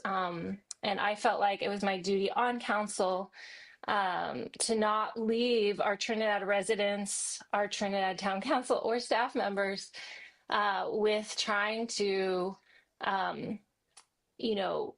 deal with having the most expensive water system in Humboldt. Like we really had to address that. And so I felt like doing and voting for this feasibility study gave us this best chance to really explore the issue, understand the issue deeply, and make the best choice forward. So thanks for letting me have the time to share that. Yeah, thanks a lot. All right, I'm going to, I don't see any other hands raised, so I'm going to bring it back, back to the council. I didn't mean to interrupt you, Gabe. I think at one point, maybe you were going to answer Jeff's question. He had a question about option 3. I don't know if that's something you still want an answer to, Jeff. Yeah, we can try. So the audit, we just received an audit today for fiscal year 2025. Last June. So I haven't had a chance to review those yet, but at the same time, we're also working with RCAC, the agency, nonprofit agency that helped us with our water rights study. Yeah. And we received, as you know, about 60 hours of grants of time to review those rates and review whether or not they meet or exceed their expectations. And the preliminary estimate so far that I've heard, and we're still diving deep into the numbers, is that there was an expected year 2 cash flow reserves for operating and maintenance, not for capital reserves. The rates do not fund any future maintenance. It's you picked a rate that was just really there to stop the bleeding and to create an emergency cash reserve. Those reserves were anticipated to be approximately $130,000, and it appears that they're going to be more like 20. Right. So I think it had a lot to do with the fact that there's a curve. When rates are adopted, when rates go up, and each time they go up, people kind of squeeze a little bit. You know, they don't use as much water. And then also we had some emergencies. You know, we spent 60 something, I don't know the exact number, but we spent quite a few tens of thousands of dollars in the recent emergencies that we had. So yeah, those factors and others combined. Plus, I think we weren't able to get rid of our consultant, a high dollar consultant in that first year. It took about 6 months after the rate study was adopted. So that kind of whittled down to that. We had about a third, maybe a quarter of what we expect. Okay, thank you. So, council, how are we feeling about this decision about option 1, 2, or 3? And I would go with option number 1. Someone made a motion today. Okay. I'm in favor of option 1, 2, which will give us the information we need. And when that comes in, it's going to be a lively conversation. We'll have facts to deal with. So if there are there any questions, otherwise I'll probably just call for a motion. If that's what the opinion is, do you have we have a little further discussion? Yes. Are you comfortable with that? It was very interesting to me that I'll leave it up to the council. That when I learned that West Haven went option 1 fund their improvements and so forth, but in I see it has a lot of support and I'm not against it. So per se at this point, if I do have one concern with it, and that is that like for example, West Haven's question or issue was very technical. Like, how do we get rid of these byproducts out of our system? Our situation is more of a public policy question. You know, are you willing to accept more risk of runway growth, or versus risk of the creek running dry, that kind of thing? Science can only get you so far when you're talking about policy issues. You kind of have to assign values to things. You know, what's the most important to you? So I'm just a little concerned that the technical advisory committee won't be all that helpful on the policy related questions that we'll probably ultimately face. But I thought that Supervisor Madrone did a very good summary of all kind of the moving parts. that we're looking at is part of the problem. And, you know, there does seem to be a clear majority of momentum towards option one. So I'd be willing to support that, but I would like to put it in terms of to see if they could do a phased study for us. And if, you know, the first thing, tell us, what does it look like? Most likely it would cost our ratepayers more, you know, to go with option one or less or what they're paying now. And depending on the answer to that question, we could go further on with the process. I don't know that they would be receptive to that kind of proposal, but that would be the most comfortable for me. I feel like all or nothing. I want to know it all. Yeah.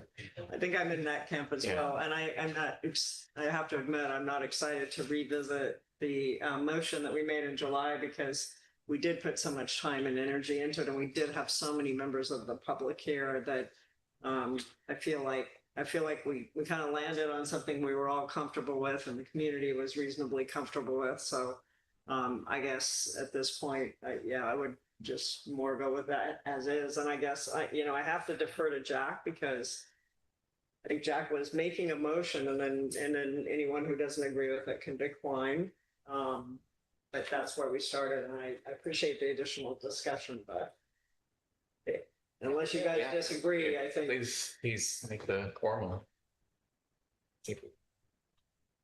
Yeah, so I guess just in terms of process, you know, what I have to kind of monitor is like that we can have dialogue, but once a counselor is moving towards a motion, then I have to kind of use a judgment here. And so I guess I was kind of listening and to the further discussion, and then I realized that you were quite close to making a motion. So if you would like to make a motion, then I think folks can agree or disagree at that point. All right, I'll make the motion, option one, to go with the state technical assistant program.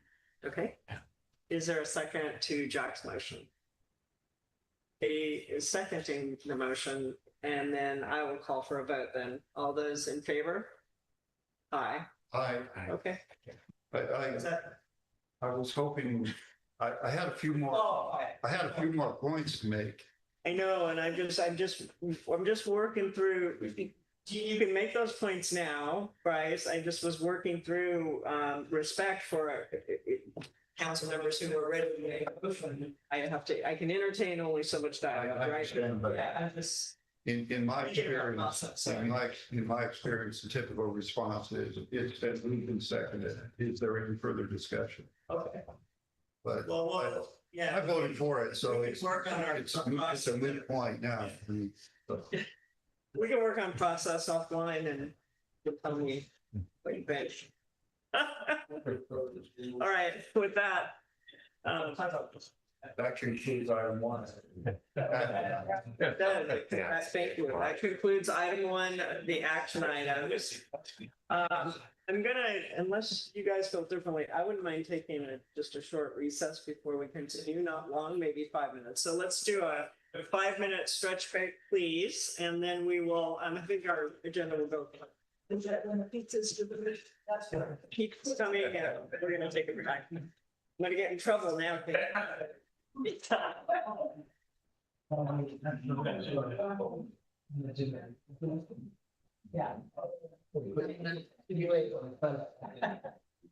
Hey, Jeff. Thank you for your time and trouble. Yeah, thanks for showing up. Appreciate it.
All right, so we are on, I think we combined item 2 and 3. We did. Yes, item 2 and 3.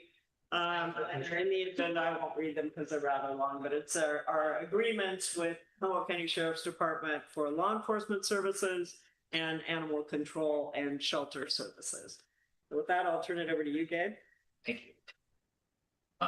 Okay, so we did combine two agenda topics, agenda items, and they both involve the Humboldt County Sheriff. This is a second amendment to the 5-year agreement that began November 1st, 2024. So and that was the beginning of a 5-year agreement. Every year in May, the agreement stipulates that the sheriff will compute the upcoming fiscal year costs and notify the city for the services provided, which will then have to approve and adopt as an amendment to the contract, and then we will factor it into our budget. So the contract's included tonight for your review and approval on the second amendment for law enforcement, animal control, and animal shelter services. The second agreement to this agreement, the second amendment to the master agreement will result in a $5,911 increase from the 2026 fiscal year for sheriff services, and a slight increase of $429 for animal control and shelter services. The increase is calculated by the county using a population allocation method proportionate to the population base served for services rendered. So the same agreement, it's just a amendment with a different set of costs associated. And again, these funds are entirely covered through our cost grant funding, along with Pacific Coast Security. So all of our public safety needs are covered through the cost grant process. None come from the general fund. So in the attachments, I just want to point out the numbers that I just quoted to you, 5,911. For the law enforcement services contract, that amounts to about a 10% increase. In the animal control, about a 6% increase, and animal shelter services, about a 6% increase. So those are very, very reasonable, I believe, and for the services that we receive, and just for any further discussion, questions, and possible approval. I just had one quick question. The grant process that covers these costs was named what? It's COPS. I think the acronym is Citizens Option for Police Services. It is a, it goes all the way up to the federal government somehow, and then it just sort of goes its way down through the states, through the county, and then into the city's commons. It's a really good acronym for law enforcement grant. Yeah, thanks. That's all I had. I mean, I think they are giving us a pretty good deal in the law enforcement contract. You know, it was much higher, and we negotiated it with them a couple of years ago, and so this is an increase, but it's on that lower cost. So I'm very comfortable with that. You guys are. Yeah. Yes. Any questions or comments from the public on the law enforcement or animal shelter, animal services agreement? Okay, I'll bring it back to the council. I would entertain a motion. I'll move that we approve the second amended contract for sheriff services and animal control services with County Humboldt. I'll second that. All those in favor? Aye. So moved. Good, we'll have law enforcement and animal control. That's always good. And what? And then when you're ready, Gabe, I know you're taking notes on that one, but when you're ready, we'll move on to number 4, the discussion presentation regarding the 2025, fiscal year 25-26 budget preparation. Okay, so I really appreciate the opportunity to work on this level of detail with our city budget. It is rewarding being able to dive so deep into the numbers and read the story of Trinidad through numbers. And I But I will say this is, I fell a little short this month of being able to bring to you a draft budget that you could actually really consume and think about and having a meaningful discussion about. So we can still get to that point in June, and I definitely now with some of these other big ticket items, some of the trial litigation, the discussion we had last week, the special meeting, now this water thing sort of off the table. I think we're going to dive directly into the budget this next couple of weeks, and also some of our personnel recruitment. Really excited. So tonight, I want to just sort of crack the lid on some of the discussion topics that we are feeling like are some are foundational to the budget, one of which is payroll. We started back in October, we talked about, we approved, your council approved the compensation classification study. And as part of that study, there was a 10% increase to the across the board as sort of a seeding of an acknowledgement of the results that were presented to the city in that study completed by Regional Government Services. And as part of that discussion back in October, the direction was to come back with a phased approach to reach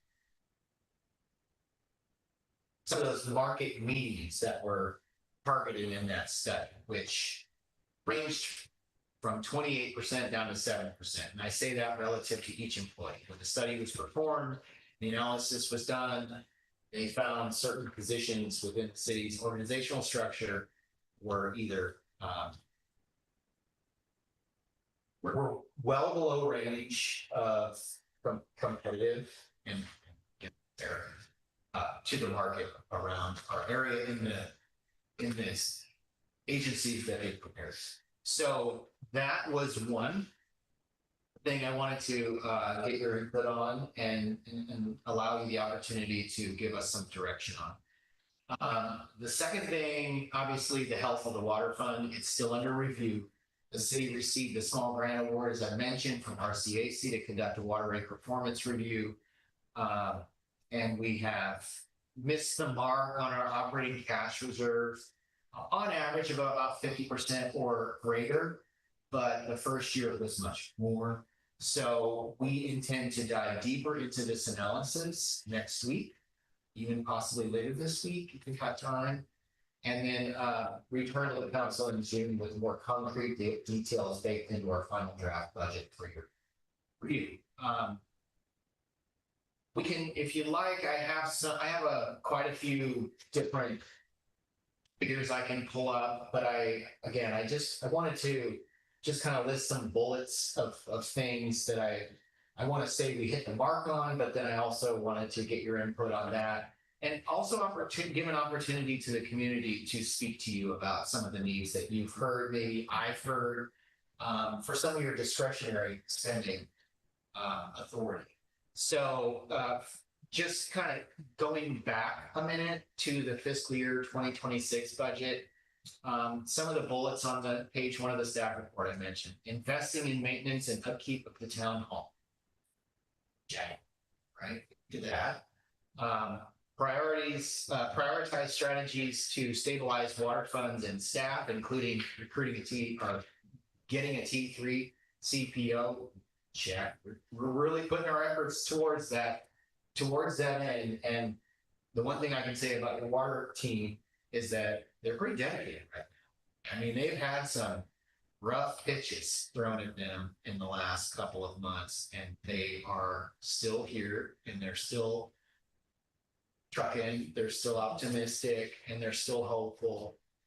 And I think they're gelling. So that's a really positive thing. So even though we weren't able to successfully elevate your T3 operator, T3 tested operator to an official certified T3 status, we're still on the path forward.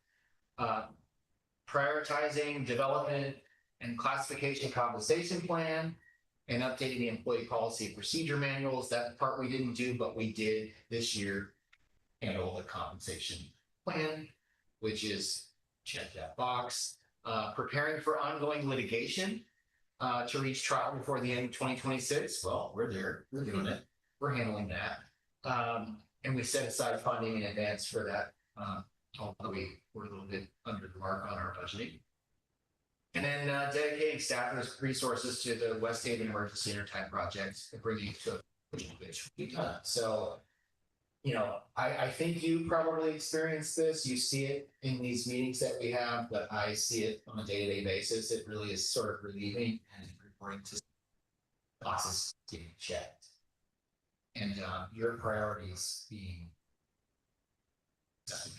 So maintaining and enhancing current service levels provided to the city, achieving compliance with state mandates, they just keep growing. Every time I turn around, there's a new unfunded mandated report that the city needs to follow with some consequence. You know, even if the data that the state is looking for is non-existent in Trinidad, it's like there still will be penalties if we don't report a non-report.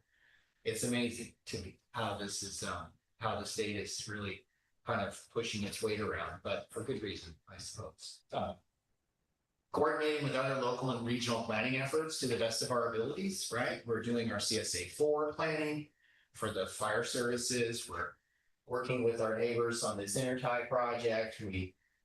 There's climate action projects that are worked on that might kind of be fizzling from what I understand. We're working with our regional transportation partners. And everyone at the table here represents the city in some capacity. And as you know, each one of those agencies are also looking to our city to contribute, because even though we're small, we're still part of a big organizational structure of the county. So being a part of that team, however we can, is always good to maintain our cities. Maintaining our facilities and public infrastructure.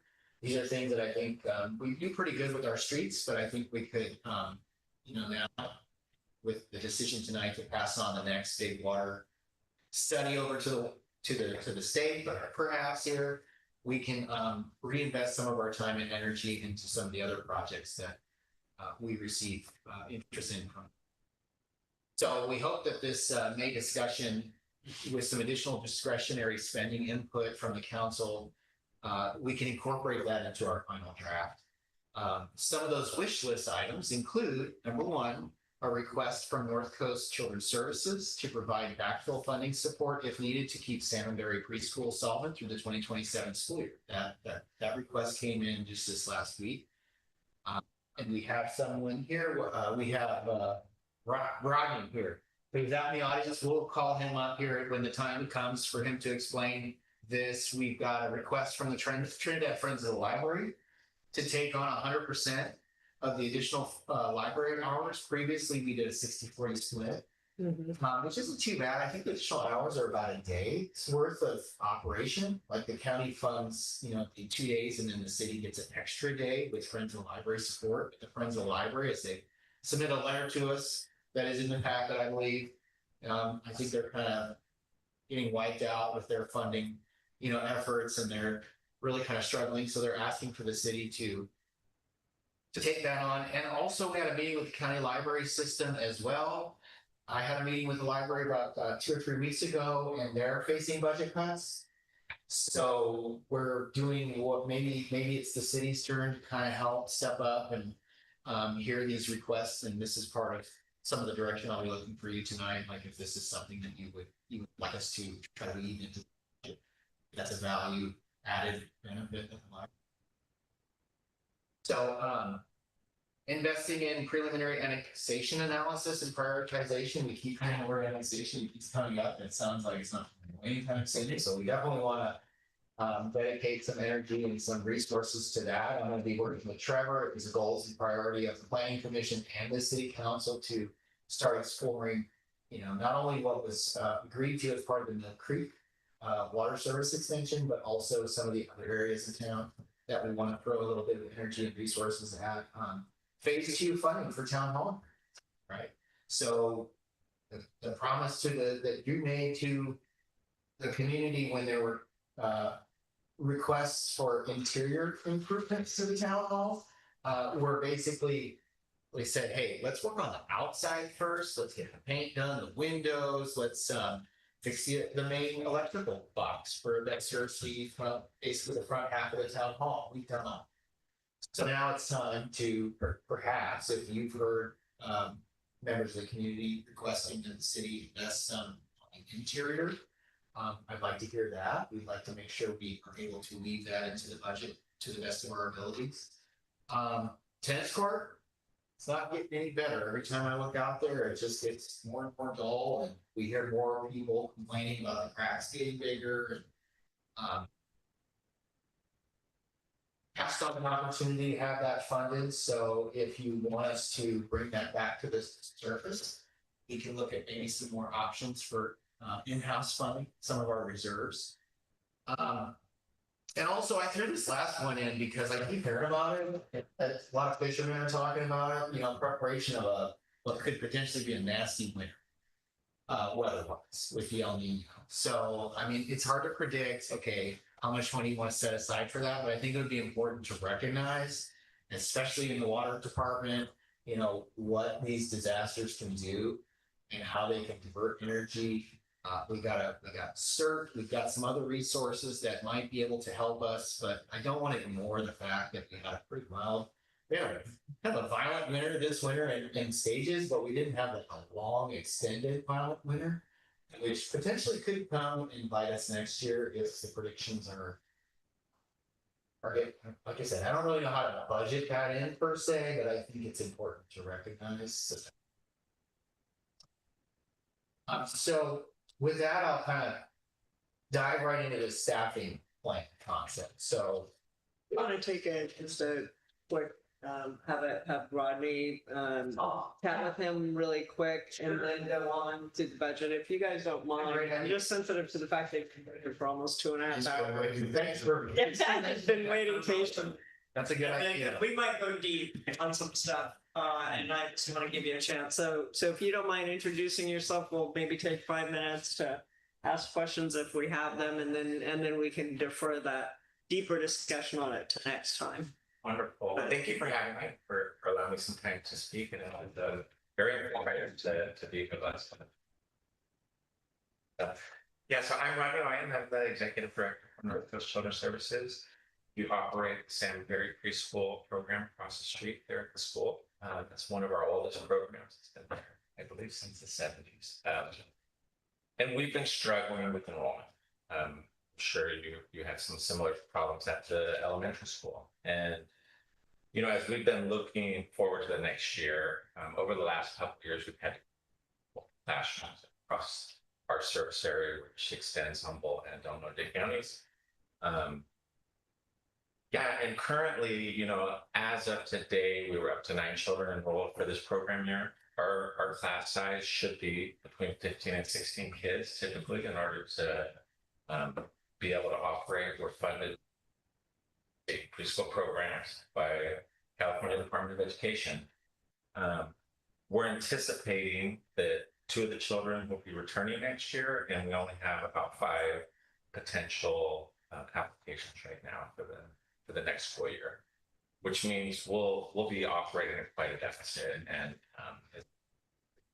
they need to be able to get the staff and get the program. You know, but as we started talking with parents and letting them know we were probably going to have to close, there was a lot of outpouring of parents wanting us to try to do more to really keep the program open and to do more outreach to the community. And so that's why I'm here tonight. Yeah. I don't know if there's questions you'd like to ask me. Yeah. Why do you think the enrollment is down? There's a few factors. One is, you know, every 5 years we do a comprehensive community needs assessment across our whole service area. We've seen declining birth rates, and one of the biggest impacts is the expansion of universal and transitional kindergarten. So we used to serve primarily our majority 4-year-old classroom. That has flipped. The majority of our children are 3-year-olds. So half of our population of children that we used to serve is now being served in the public school. So that's really one of the probably main driving factors. The questions for Rodney while he's here? Okay, and I asked my questions, I think, beforehand, so it was nice chatting with you. We'll take this under advisement and discuss it further tonight, and then in our next our second part of our budget discussion. But it's a worthy cause. I hope that anybody listening really considers donating to the North Coast Children's Services, because preschool education is super important. So yeah, and those are some other money, so yeah, endeavors we'll be taking is some broader fundraising requests. Great. Yeah, and I'm available. I gave my business card, so if there's more detailed information, you guys. Yeah, Bryce, did you have something you Well, wanted to add? is your organization a nonprofit? We are a nonprofit, and we operate Head Start, Early Head Start, and 2 state contracts, one for preschool programs and one for general child care, full day, full-year child care programs. Like the future, let's say, the next 2 years for the program, if you get through this next round?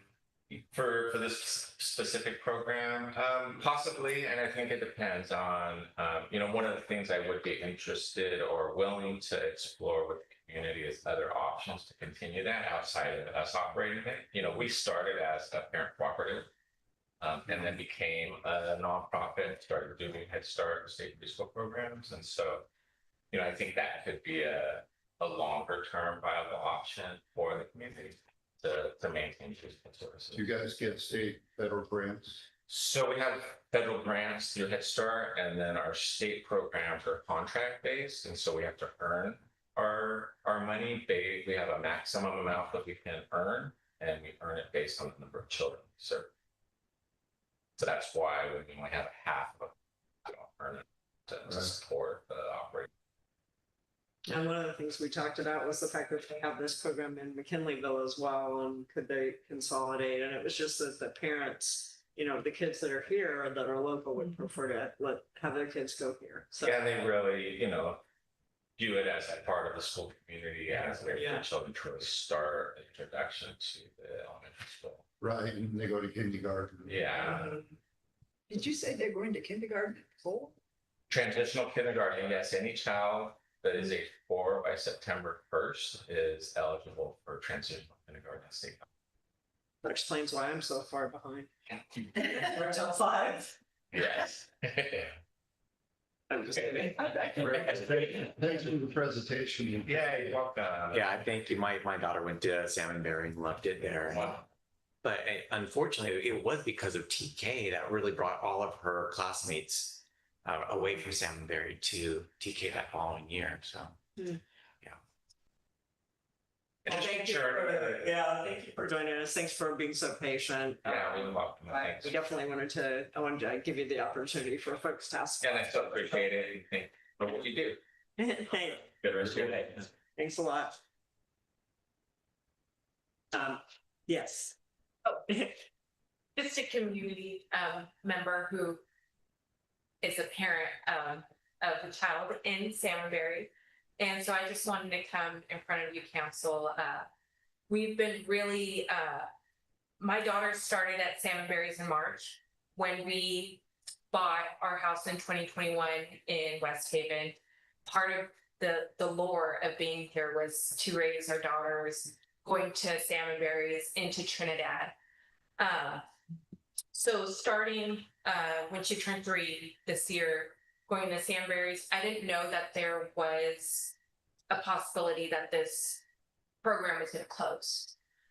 So being that I believe April 29th, we had a community meeting where we're like, this is the reality that's setting it in motion. And a lot of us were like, if you give us the time and let us fundraise, like, let us get together and build this program back. Being that TK is one of the issues with low enrollment, I've recently taken the initiative to become the site representative. So if we get funding to go to this year, I'm going to do what I can to save Salmonberry's for the future. It's only going to keep Trinidad School more accessible from kids starting there and staying there. And that's where my standpoint is coming in as a parent.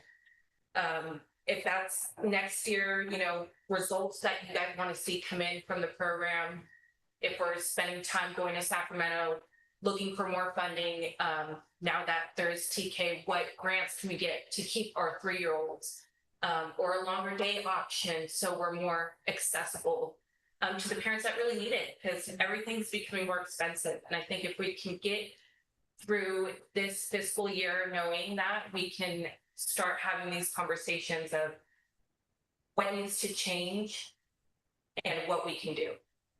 And so I just want to show you guys that we are active in this. We want to keep our children here in Trinidad. We want our children to grow here just as your kids came, and some of our the business owners, they started there, and I just started my business here in Trinidad. And so we want to keep us local here, just like the water and everything else you guys are talking about. Thank you. Thank you. Ashley, you have your hand up. Did you want to comment as well about Salmonberry? Yes, please. I just wanted to say that I appreciate that this is coming up for discussion in front of the council, as being involved with the school, with the Trinidad School Education Foundation and PTO, and just getting to know all of the families here.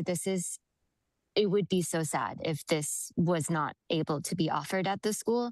So I think it's a very important topic to talk about. And I love that we're thinking of creative opportunities to keep this program around, because I will also let you know there's enrollment concerns with the upper grades at Trinidad Elementary School. There's a board meeting later this week that I plan to go to as well because of that issue. And they're talking about having combo classes or cohorts and things like that. So I feel if the Salmonberry experience isn't available, then this could potentially lead to long-term enrollment issues that we would have at this school, which I know is such a valuable part of our community here. And I know there's been a lot of local media with other smaller schools, like talking about the Oric School and things like that. And I feel that this community here is so special and so strong that we want to invest in our future. And we know that's in our children here. And that's the main part why my family is here too, because we feel it, we see it, we live it every day, and it's beautiful and wonderful. And I think we can do anything if we all work together. So I appreciate you guys taking the time to listen in to the concerns, and I hope we can have some more creative and productive conversations on how we can keep Salmonberry a viable resource and option for our families here in Trinidad and the areas close by. Thank you. Thank you. Jack, can you explain to me what TK is? TK, Transitional Kindergarten. Oh, the transitional kindergarten. Okay. It's a neat transition.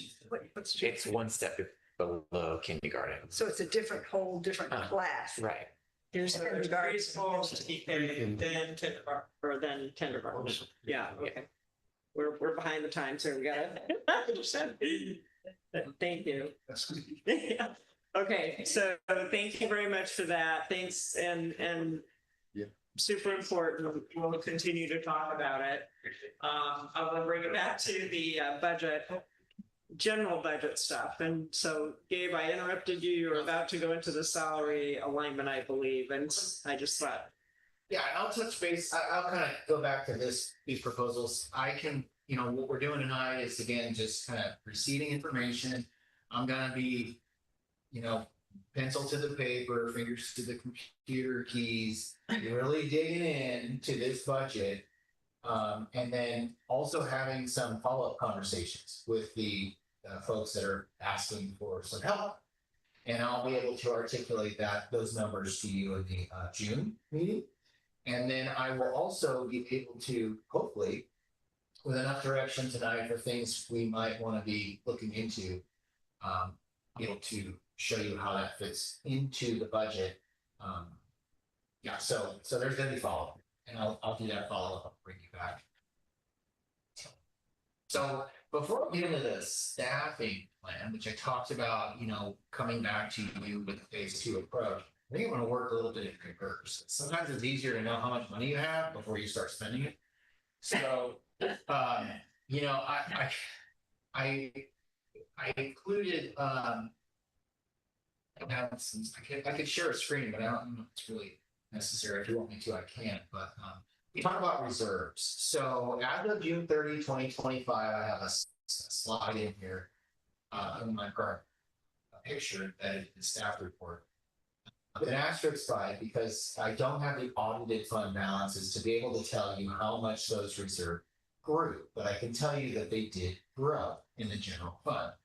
So, but as of June 30, 2025, the estimated reserve numbers are number one, the emergency reserve, and these are defined by resolution. So you have in the past, your former councils have determined how you are going to allocate your full reserve balance, which in general fund, not the water fund, sales tax, property taxes, tourism occupancy taxes, the general revenues that are discretionary to you to spend, not enterprise funds, as a balance of approximately $2.24 million. And in that, those reserves are broken up into emergency reserves, budget stabilization, capital reserve projects, self-insured reserve, that's basically our deductible for any liability claims for damages. Actually, it's $5,000, but so $5,000 is that number. Fire department capital reserve is about $50,000. Public works capital reserve $10,000. Some of these other numbers, 50,000 for fire, public works 10, capital town hall reserve 4,000, and unassigned fund balances. Those are numbers that were defined at some point by a city council in the last 10 to 15 years, but they never continued to grow. So they were just like, we're going to set aside this money so we have it and we don't have to ask for it later. So those numbers are unassigned fund balances, 319,120 is basically money that you can get your hands on and do whatever you want with. It's not like, oh, you should be using it for budget stabilization, or you should be using it for capital improvement projects. So, and the reason why the reserves are set up that way are so that when we go apply for grants, then the funding agencies don't say, well, you got enough money. Well, what do you need to come for us for, right? So by reserving those funds in these specific categories, we are not exposing ourselves to grant funding agencies saying, use your own money, right? So we've parked it in various funds and we're basically protecting it for certain purposes. So anyway, that's what we're looking at in terms of fund balances. At the we spent approximately $140,000 in town hall improvements this year, and I will kind of I'm working backwards, along with spending $18,000 for a budget reserve for the CSA4 fire planning study, which was not budgeted in the initial budget when we adopted it back in June of last year. The cost savings from consolidating these staff positions, which mine and Angela's, because we did not hire the grant coordinator, so she's been doing effectively 2 jobs. I'm doing effectively 2 jobs. And the cost savings from those classifications are projected to decrease the reserve spending by at least half. So if we spent, $158,000, we were planning to dig into our reserves because our budget was effectively balanced last year, what we anticipated spending. Because we worked on a very lean staffing basis, we only had to potentially dip into that reserve. So there are advantages, obviously consolidating staff, but there's also these. So again, you have a reserve, you have a healthy reserve fund. So when we talk about budgets and we talk about, expenses versus revenues, it's often not uncommon to see, a slight overspend because you're planning on dipping into your reserves. That's what they're there for. But ideally, and I think as Bryce and I have had many conversations, fiscal responsibility is free. And, to the best of our abilities, it's better to have a healthy reserve than it is not and go into an unsustainable deficit spending. So kind of reversing back in this engineering process of showing you how much money is in your reserves. I can't say, but I just got the audit from last year and I'm really digging deep into the financial statements up through March of this year. Our general fund department expenses are projected to be just slightly under budget. The city attorney's expenses were over budget. Savings from unfulfilled positions and the consolidated positions this last year significantly decreased expenses overall, which is why we're then again expected to be under budget. I'll have those numbers for you really soon, but I can tell you that we will have underspent what we anticipated when we adopted the budget last year. Question? Yes. How is it the first two numbers are exactly the same, 692, 592? The percentages of the total fund balance at a time. Yes. I'm bigger. Yes. You just cut it.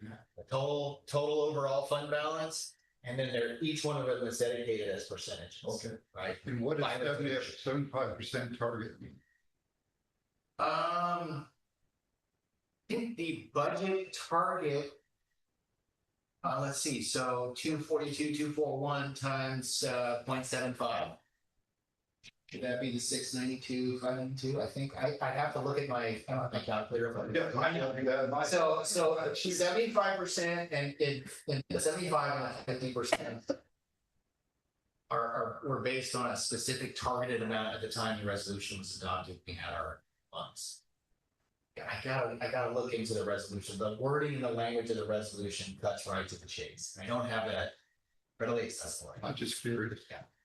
Let's, do you know a ratio, or maybe we can ask someone, what ratio of general fund reserves we should have? Like, you know, what goes through my mind is maybe we had 3 million before, and that was a lot.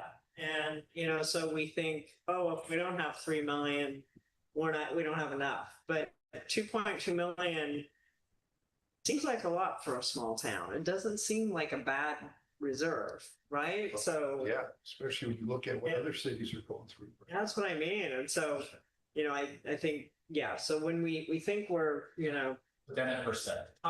Impoverished, but we might not be in too bad a shape. Well, in my experiences talking with other cities, they're envious if they had 6 months of operating expenses. Okay. So in our operating expenses for the year in the general fund was 965,000. Mm-hmm. So if you put that in perspective, yeah, for 2 years now we have volatile revenue sources, right? Sales tax, occupancy tax, property taxes, stable, right? Pretty stable. But the other two are volatile. So they can drift with the wind. If you have a COVID, you know, all of a sudden you have your TOTs frozen. Or really high tax. So yeah, price. Get as many tourists maybe. So good question, and putting that in the quarterback would really. Yeah, and also with our water fund, we've learned that you can go from riches to riches. It's true, you can go, yeah, you can And go. illegal now. Yeah. Good one. Yeah. Oh. Try to point that, yes. We have a lot to be thankful. We do, and that sets the stage, you know, for the staffing component of the budget, which is essentially the first brick in the foundation of our budget, because staffing is the biggest part of our budget, right? Mm-hmm. Without the people, you can't have a city. Without having, you know, somebody at the town hall, you can't field inquiries. Without having the grant coordinator, special projects. All of our salaries, again, are distributed amongst any funds. So, you know, for instance, my salary is part water fund, part general fund. As it should be. Right? And it's based on studies that have been done in the past. We probably should do our kind of biannual study of our time, how we spend. But we feel that the numbers are pretty accurate. We revisit them every year we do the budget. So, you know, that being said, you know, when your council in October adopted the compensation classification study, you basically said, hey, we're not gonna turn a blind eye at the $20,000 we just spent on the stuff. You know, we are going to raise the staff salaries upon adoption 10%. Now, I have a chart in this staff report that kind of gives you a little bit of a glimpse into the thought process of reaching what the staff, what the compensation salary called the alignment. It's a market to median alignment. And then the bottom line is that that the number on the far column that says total, that includes, these are just very draft numbers right now, but a CPI, cost of living, increase of 3% plus adjustment to reach whole numbers in the market to median, because we were dealing with fractions of a percentage in our market to median differences. So I wanted to reach whole numbers, 10%, 0.5%, not, 4.46% away from the market median. So, the bottom line to this alignment phase 2 approach, along with a 3.5% cost of living increase, if in fact that's what it ends up being. These are numbers that I'm getting from Chairman Powell and so on and so forth. Now we've got an index for California that I need to also dig into, but it basically amounts to approximately a 7.5% increase across the board in the payroll, which amounts to about a $54,000 increase, right? So that includes the 3.5? Yes, yes. And this is across all staff. It's across all staff. Some of the staff in this chart that I put together, like for instance, I'll use the special program manager as an example. If there was a 32.6% market to median difference in the rates, what the rates compensation study said was the adequate pay regionally for this position. This position with the current pay by the city was 32.6% underpaid to the market median. Within 5% is the threshold. But there are other positions, for instance, the treatment plant operator 2, that was only that was 15.6% away. So our salaries were really all over the place. And what the compensation study did was say, hey, here's the study, here's the average. We picked and we really directed that study with their help on what cities we felt were appropriate and what agencies we felt were appropriate. And those are the numbers that they stood out to us. So the question I have immediately is, okay, now we need to drill down to where our bottom line is this year. And then we get to see how that $54,000 total overall increase on top of the 10% that you awarded staff back in October, where it hits the mark, where we end up. Because by no means is it a good practice to do anything that's unsustainable. So what you mean is, can we afford to do what we should do? I say we can afford it now, sure. But I also want to hear, there's a lot of other competing interests, from the city as to what we need to spend our money on. Yeah, I have a question. How are you and Angela working 2 jobs each? That's a really good question. I'm not a fan of making. I don't like. Try to speak into the microphone. Yeah, I don't like to make excuses. I could sit here all day and talk about, looking at our staff activities report, looking at the content in our agendas for the last couple of months, and recruitment is an equal and competing priority. You have to give it the right attention. You have to advertise. You have to make time for interviews. So, for the last several months, we just have had a difficult time finding to do it. And now, with some of the things that were on the docket tonight, we can put past us along with the budget. With option one. With option one and the Intertime project, for the most part, behind us, which has been a real thorn in our shoe for the last 2 to 3 months. We feel very comfortable and confident that we are going to switch in the direction of finding that support. Thank you. Yeah, when I looked at, and this was something I think we need to talk further about, but when I looked at you doing the job of city clerk and city manager, at least through the end of December, was it 2026 or 27? Anyway,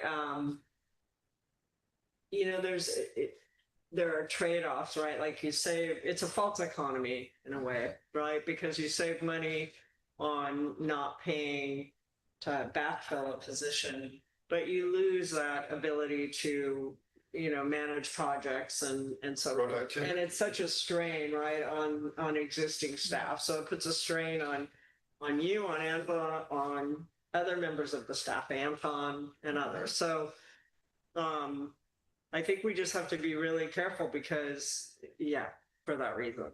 And so I think it's something we should probably discuss a little bit further. We might want to do a closed session where we chat about kind of staffing a little bit more, but. Yeah, we don't want to lose you. Yeah, no, it's, people are going to burn out. Yeah. Yeah, we want to switch, we want to flip the pendulum now, and these projects, I'm telling you, have been this is probably one of the most challenging times I've experienced, just with the content and the thickness of these. So on top of the difficult projects, the water leaks. Well, and water leaks that really set us back. It's just we want to do it right. I think all of us that are sitting in the room tonight, myself, Angela, Anton, were really kind of sticklers for detail, and we learned by experience. We've seen how things can get a little sideways when you don't invest the time up front to provide the clarity and detail that's necessary. And you are volunteers. You rely on your staff to guide you and take that very seriously. So,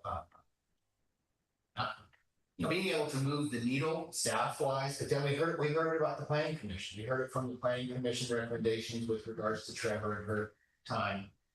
And I definitely want to drill down to the funding that we need to not only recruit in-house staff and sort of shore up our staff, but also look for outside help to move the needle from a planning commission. Now, I feel like I've got marching orders for the next 3 to 4 weeks before I bring back to a budget, which then says, okay, well, you're able tonight to provide input, but it doesn't mean you couldn't provide input after June 9th. As well, we could have a special meeting, not that we want that. We could approve the budget even in July, or technically it's nice to have it, housekeeping to have it in place by July 1st. But it's not the only swing you'll get at this, and I'm really looking for, just to kind of test the temperature tonight to see what areas you feel are, as the town representatives, where you think we need to focus, spend some time, maybe invest some resources. Any direction from the council at this point? Okay, any comments? You're doing a great job, and we can get you some more help. Yeah, looking forward to it. I have a random, the tennis courts on my mind. I mean, just because it's not that it's the most important thing to me, but it's something that, we were trying so hard to do. We had the grant money and we were going to do the pickleball court, and that didn't work out. Part of me says, let's just go ahead and find out how much it would cost and fix it. Because, these are things that the local community really looks to their city government to, just kind of take care of some of the infrastructure. And if it's less than $10,000, which I don't know if it will be, but maybe it's worth it to just go ahead and do it. I don't know. So I'll just throw that out there. Again, it's a minor thing, but you can paint it blue. You can paint it blue. I have a suggestion. It makes yours. It makes yours really important. Okay, thank you. That dark blue. Angela, he thought we'd forget, but we will. It's just ugly. And the paint job on the town hall overall was done so well. So can that not be remedied like yesterday? So that's food cost. I can save you a little bit of money. I don't think CERT needs as much this year, so I think we can. I don't think we spent it all this last, and I always envisioned that there would be kind of startup costs. So I know it's So I would say we could probably take that down to maybe, 1,500 to 2,000 in that range. And that'll save, some of that money could go towards the tennis court and the bad, whatever you call it. Racket court. Yeah. No, I was gonna say the stuff on the roof that Katie doesn't like. Oh, yeah.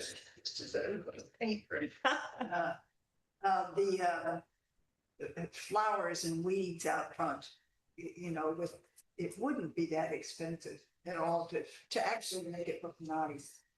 Talking about in front of the building or talking about the intersection? Talking about In front of the building? Yeah. I think we had some volunteers that were interested. Tina Freeland's son, Noah, had mentioned he would I believe he's a gardener, and then I think I could work Kim Frame maybe. Yeah, so we have some local folks that would probably do the work for, at least advise and do most of the work. Yeah, you're gonna do it. Yeah, and it wouldn't take that much. So we talked about staffing, we talked about just getting some little maintenance things out of the way. Anything else from the council? Otherwise, I'll go to any public comments on this stuff. Okay, I think we'll go to public comments, any feedback if you want to add your thoughts to the budget, and then we'll bring it back to the council for next meeting. So Gabe mentioned that there were some reasonable people in the state to visit with about the water, that were treating us as though we're Los Angeles. So, and you mentioned, I just can't imagine the state mandates that come down on you and how it's increased the time that you all have to put in. So do you see any possibility for relief just with everything the state or the federal government throws at us as a little town? Is there any alleviation in the future, or is this just going to keep going? It seems like it's just increased over the years for all of you. It's a really good question. I think, sure who said it tonight, but somebody mentioned that if we could get the general plan off the plate, then you said that's what I was, yeah. Okay, that was your comment. That's one way I think that we could minimize some of that really sort of micromanagement of the city's affairs.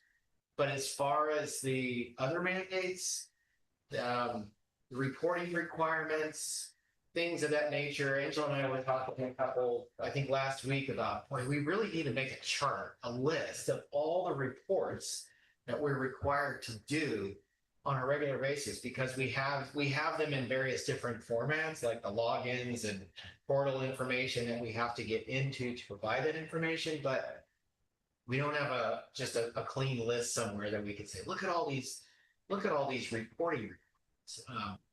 I don't think that's going to let up. I think that's the world we live in. And I think it's part of doing business in the state of California. Yeah, which on one hand is, I don't want to make too much commentary because we are taking our oath to the state of California, right? We're not, but we like this division of drinking water was a great example of like how sometimes they really work for you. And when we started thinking about how much money you need to invest, for instance, West Haven's water system, $13 million, I think is the award that they received after they got this technical assistance grant and maybe more. Where is Trinidad ever going to get enough? Where is the water system going to get $13 million to build a new treatment plant? Never, ever. So, in situations like that, I think there are agencies that really have our best interest in mind, and I think others are it's just the nature of the beast. Have you evaluated like it's 10% of your time a week or 50% of your time a week reporting all this stuff? I would say that, I think I've thought about this in a few different times, and at certain times of the year it fluctuates, but I would say at least 30% of our jobs on a regular basis are just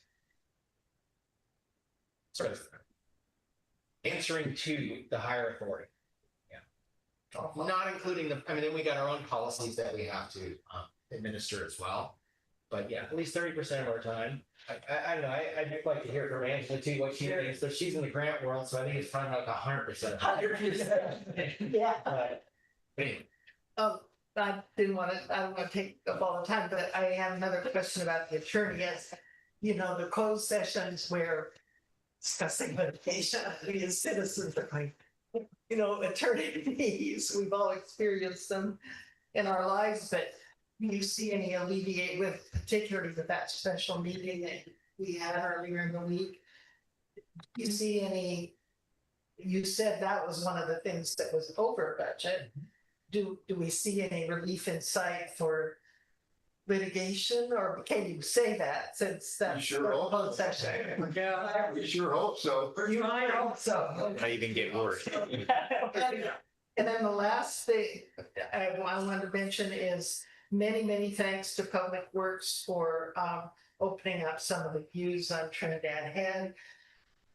When we in the museum, when we look at the pictures from the 1940s after the fire, and it's just pristine, you know, you can, from the cross, you see 360 degrees around, and even at the lighthouse now, where you do the tours, the vegetation is coming up so much, you sit at the lighthouse, unless you go up in the tower, the views are disappearing. Anyway, hats off to Public Works for doing what they can as you go on the trail. And if, I don't know if the city, it seems like we as citizens ought to take care of our own vegetation, and we as neighbors, we own property in the town, should cut our brush and trees and whatnot and trim on our own, and we shouldn't need any government help or the city help to do that. But everything is just grows like crazy, and you see views disappear. And so is that the city's business with the view ordinances, or do we just as citizens, it's terrible to have a poor relationship with a neighbor, you know, over views. It's a horrible thing to, you know, harm neighborhood relations. But anyway, I wish everybody would trim their own bushes. So thank you. Here's your. Yeah, that's a hot topic. I'm gonna go to Richard Johnson, who had his hand up, and then to Elaine. That's okay. Richard's been waiting a while. Go ahead, Richard, if you can. Oh, not a problem whatsoever. I just wanted to make a comment regarding what you had mentioned regarding CERT. I think I don't have any problem with the number that you threw out there. I think it was like $1,500 or so. And I know this is a very small thing, a small element of the budget. However, there are some things that I would put into a category of they would be very useful for CERT in the area of communications, probably not necessary, but would certainly streamline our ability to communicate with other CERT teams as well as the county and beyond. And these are things that we have been talking about for several years, actually. And I at this point, I guess what I would like to do is perhaps get together with Larry and Jeff, the two coordinators for CERT, and maybe have us submit a little bit more valid budget, if you will, so that you have a little bit more insight into what could be some things that would be very useful for us next year. Like I said, I don't necessarily think that they are absolutely necessary, but they certainly would streamline our ability and provide redundancy for communications with other parts of the county. So I'll get a hold of Larry and work on that. Thank you. Yeah, submit that, and we'll, yeah, definitely. If there's some things that the CERT team needs, we should take a look at it.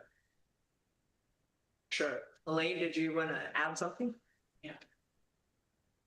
If you happen to have any money left over from the town hall renovation, please check the electrical system. I'm noticing the lights are flickering. That's not a good thing to have inside a building. Yeah. Yeah, the electrical systems come up quite a lot. There was a problem I think with some of the other outlets in the room as well. But yeah, kudos to the staff for working on the outside. We did a lot this year on the outside of the building, and it'd be great to do some work on the inside. We may need to raise some funds for that. I don't know yet, but that would be a good thing to do. All right. I don't see any other public comments. Anything last parting words from the council? Otherwise, we'll move on to, or from Gabe. Good job on the budget. Okay, yeah, you really appreciate it. Thank you. So, thanks. I think that taking the feedback in tonight and then going back to the keyboard. You're on the right track. Then I can bring you back good budget in June. And if you need more time after that, we can adopt the budget, make amendments as needed. So, okay. All right. So the next item is the council election calendar, which is in, I think it's page 74 of the staff report. Yeah. Or sorry, the packet. Yeah. So anything you want to say about that, Gabe, or any questions from the council? I'll be real quick. We're tonight on the consent agenda. We adopted a resolution requesting election consolidation with the county. That's we do every general election year.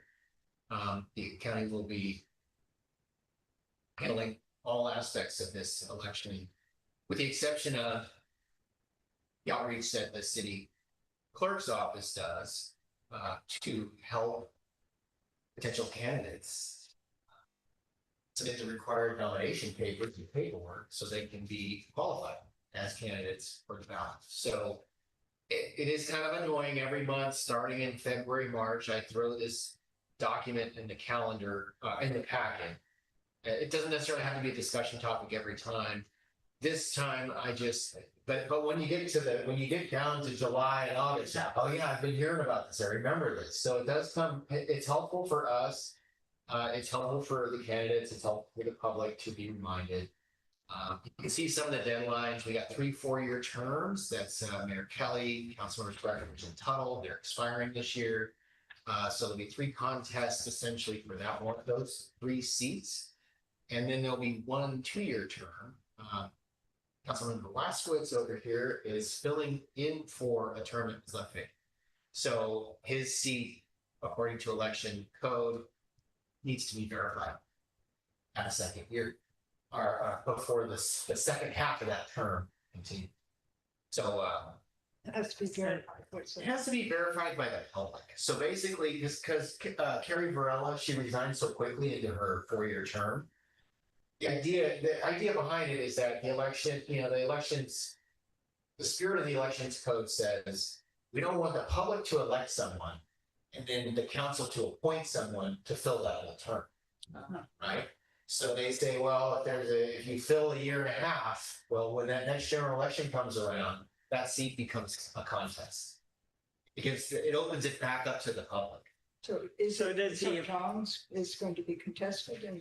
Well, he may not be contested. Only if somebody comes forward, I guess. Only if someone comes forward. He can choose to opt out at that time and say, I fulfilled my term. Or he can say, hey, this is fun. I'm going to go for another 2 years. And put his name on the ballot. So, yeah. So just to be clear, so that 2-year term ends this year? At the end of this calendar year? At the end of this calendar year. Yeah. So he'll be serving through this year, and in July of this year, when according to the calendar here, when the nomination period opens in mid-July, he'll have an opportunity to submit his nomination. So they run for office, right? He'll run for the final 2 years. Okay. Bryce is going to be running the council all by himself. Oh no, I'm sure. Decisions will be made quickly. Yeah. So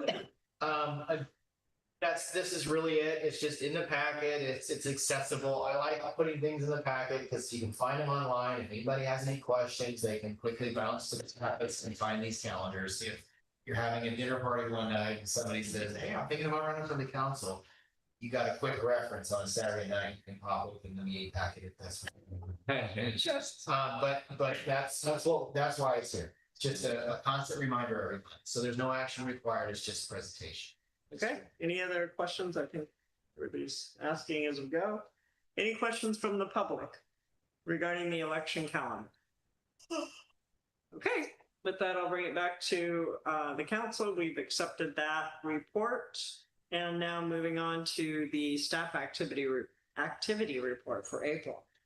So I don't have too much that's to add to this except for I will remind everyone tomorrow I am going to the CIRA meeting in Sacramento. I leave at dawn, driving to Sacramento, got Friday afternoon. So get yourself some good meals and get a good hotel because you deserve it. Well, the hotel where everything is staying, CIRA, we pay CIRA for our rates, but then they basically hold the hotel room. And it's luckily the meeting that's happening tomorrow night from 3 to 5 that I have to attend, and then from 8 a.m. to noon the following day is in the same hotel, right? So I'm go stay, and it's right across the street. I have to say, it's right across the street from the Sacramento River Cats stadium, which is kind of cool. So I get to maybe from my hotel room watch an A's game or something. Big time. Yeah. So but yeah, we learned a lot. They're probably really interesting. I haven't been in a few years. I used to go all the time in the early days of county as city manager, and then I also filled in for Eli periodically for once or twice, I think, and then so it's been about 3 or 4 years since I've been. They are informative. I'm going to learn about our upcoming rates, so I can factor those into our budget for all of the increasing rates that are coming up. Keep our self-insured thing at 5,000. Exactly. It's a mandate by the CIRA that we have to attend one meeting a year. So otherwise, our deductible, just like you said, goes up from $5,000 to $15,000. We've got 2 damage claims right now. So if I don't go, then we could end up being on pot. We appreciate it. Yeah. What does CIRA stand for? California Insurance something. Regulatory Risk Authority. It's a joint powers authority made up of many small cities that pool their resources for general liability, workers' comp, the insurances that cities typically require. Self-insured to how the industry refers to it. So I will be gone for that, leaving tomorrow morning. Our curtain got repaired by North Coast Awning. Oh. And I wanted to just give a shout out to North Coast Awning. I don't think we've ever, not that I know of, in all the years I've been here, had damage to the curtain, but I guess some damage occurred. Oh. And I don't know if anyone's ever dealt with North Coast Awning service in McKinleyville, but they are a treasure trove of resources. They do awnings, they do marine repair, boats, cushions, curtains, hot tub covers, you name it. They do commercial, semi-industrial repairs. But as soon as I heard the big rip, I don't know how long was it, about a foot or two. 4 feet. Oh, was it? It was like a 4-foot rip in that curtain. I about dropped my jaw thinking, curtain? And the first person I thought to call was North Coast Awning. They sent somebody out here. Did they take the curtain? Yeah. They took a chunk of the curtain to their back cave in McKinneyville sanitation. And cool. I don't even know who. I think the person that it happened to, I don't think it was an accident, but I felt terrible. And it was only like $170. It's not very expensive. But if anybody has anything to repair, put a plug in it. They're amazing. That's good. Now. Yeah, they made a boat cover for me. And boat cover, yeah, custom. Yeah, beautiful. It's amazing what a cool business we have here, Kurt. I think the activity report speaks for itself. I think the other highlight, of course, is the signs, the crosswalks. I don't know if anyone's had a chance to take a look. We were able to get that down. We did not take the receivers that are embedded in concrete. We didn't drive those out. We put what they call delineators. So it's like 3 foot tall cone, essentially. And those draw attention. Yeah, and there's infrastructure in the ground. So if a car didn't see it, they drive right over that sidewalk infrastructure that was built there. So we had no something. So that's good. Yeah, so we're getting, it's amazing. We do get things done. It's a lot of work, but I'm impressed with what this staff does, your staff does. Any questions? You all need a raise. Oh, oh, and the town hall sign. You're getting one.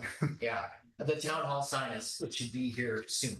I think we had everybody contributed some thoughts in terms of what they wanted it to look like, some variable options that they provided us, but we should have that sign up very soon, this month. One more in there. Just a couple of questions. One, I noticed in the minutes that we're hoping to check with the city engineer about the use of the plastics. Yeah. I've asked him a few times. We have not had a chance to connect, but it's on my topic to discuss. Yeah, I just want to make sure. But when I was doing the minutes, one of the things that I noticed, and I was reminded of, I mean, we don't want plastics and any kind of microplastics in our system. I mean, that's like kind of the big no-no nowadays, but all of our stormwater infrastructure is captured. They'll go into the bay, right? So even if thermoplastics are kind of deteriorating in our streets, being captured in our stormwater roads. So that's a plus, but it doesn't answer your question. It's a partial plus. When I was drafting the minutes here, I was thinking about that plastics going in or a water infrastructure. So we capture all of our stormwater. Well, what goes down the left side of Edwards and makes the corner? Down at the bottom, I mean, there's sort of a creek and not a creek, but it goes out onto the Humboldt Beach. And the stormwater, they have a stormwater project down there now. Yeah, plus they have the little garden that filters it or whatever. But I want to find out more about that. And then also I noticed, that we've got a little bit of issue, we might lose 90,000 in staff investment into the boardwalk if the grant closes before we get reimbursed for that. So there's a bottleneck happening there. But that will kind of, if that happens, that will kind of beat our budget a little bit. I mean, that's 90,000 that then would have to come from other sources besides the grant. Well, the money's already been spent. Right? Yeah. So it's been spent over a number of years, right, and it's come from our general fund. So the question of whether they're going to get reimbursed or not. Exactly. So we're hoping to get reimbursed. So that would affect our budget. We could put a successful grant together. Now, with a land tenure agreement with the rancheria, of course, which we're still working on. Then we can recoup those costs. Yeah. But if we can't, can we just fix the boards up to the land that they own? We're doing that. Yeah, you're right. Yeah, definitely. I think that the $90,000 that was that was an Eli era direction to staff to, I think the engineering company did a lot of work designing a new concrete infrastructure there, as opposed to using that Trex decking over time. Yeah, it's fading. So that was part of it, and the staff time involved in coordinating meetings. Everything involving that whole process was a collection of invoices and time spent. Is basically, I think it includes staff time, correct? Yeah, so all the staff time too would be reimbursed, not just invoices from GHD. Yeah, it would be a bummer if that doesn't work. Okay. Well, yeah, I read the staff report. Comprehensive as usual. Appreciate it. Yeah. Yeah, thank you. And I was impressed with how quickly Public Works, modified the signs and just a number of other things that I think we work well together. I think we got a pretty good staff. I think we all support each other, and I think they feel for me sometimes. They're like, "Well, this guy's got a lot of irons in the fire. Let's not be a hit. Let's take care of. Let's check the boxes for him." So I feel pretty happy about it. I think any future agenda items from the council? I have one. Betsy came in a couple months ago and talked about how, her business fails when they don't have water. Well, we actually lose electricity more often than losing water in this town. We get power outages every time a tree falls, it seems like. And so being on the Redwood Coast Energy Authority, I'm part of. We talk about microgrids all the time. We just had a successful microgrid at the airport. Blue Lake Rancheria has a successful microgrid. We have a lot of smart engineers up in Humboldt County that know how to make this happen. And there's a lot of government funding available through the California Public Utility Council, California Energy Commission, and also PG&E. There's programs available. So I would love to make a future agenda item on exploring Trinidad Community Energy Resilience System. It would be a solar plus battery microgrid strategy designed to keep essential city services, the residences, the businesses, restaurants, emergency communication, water system operating during PG&E outages. So again, with the Redwood Coast Energy Authority partnership, they can help with designing and helping finding funding sources. California Public Utility Council has incentives for microgrids. So I would just love to have a dialogue and talk about this and maybe invite someone from the RCA to see if that's something. And with our board direction, then they can go to work and start coming up with a solution for us. So, yeah. I can work with you on that. Developing, whether it's an agenda item or behind the scenes, whatever. And I worked with the last executive director of the RCA before he retired, and he looked at the loads of the entire city of Trinidad, all the residences and businesses, and it wouldn't be that big of a load because we're pretty efficient and we're kind of, it's not that big, but it will also help us anytime there's like an outage for all of West Haven and all of Trinidad. If there was like a severed line from Little River up here, we're all this one little micro climate. I am, we could work on that together, figure out how to make that into a proposal and what the steps are to lead to that. Whether it be a presentation from RCEA, right?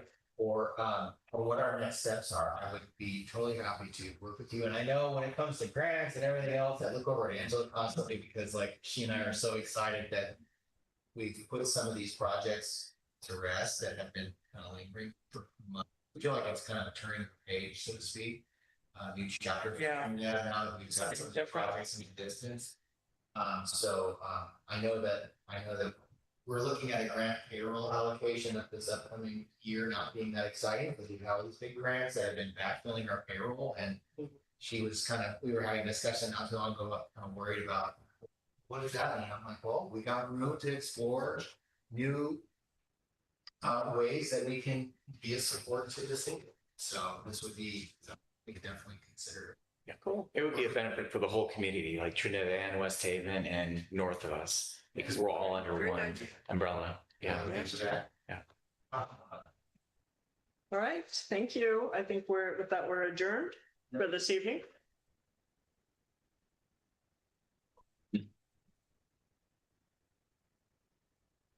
All right.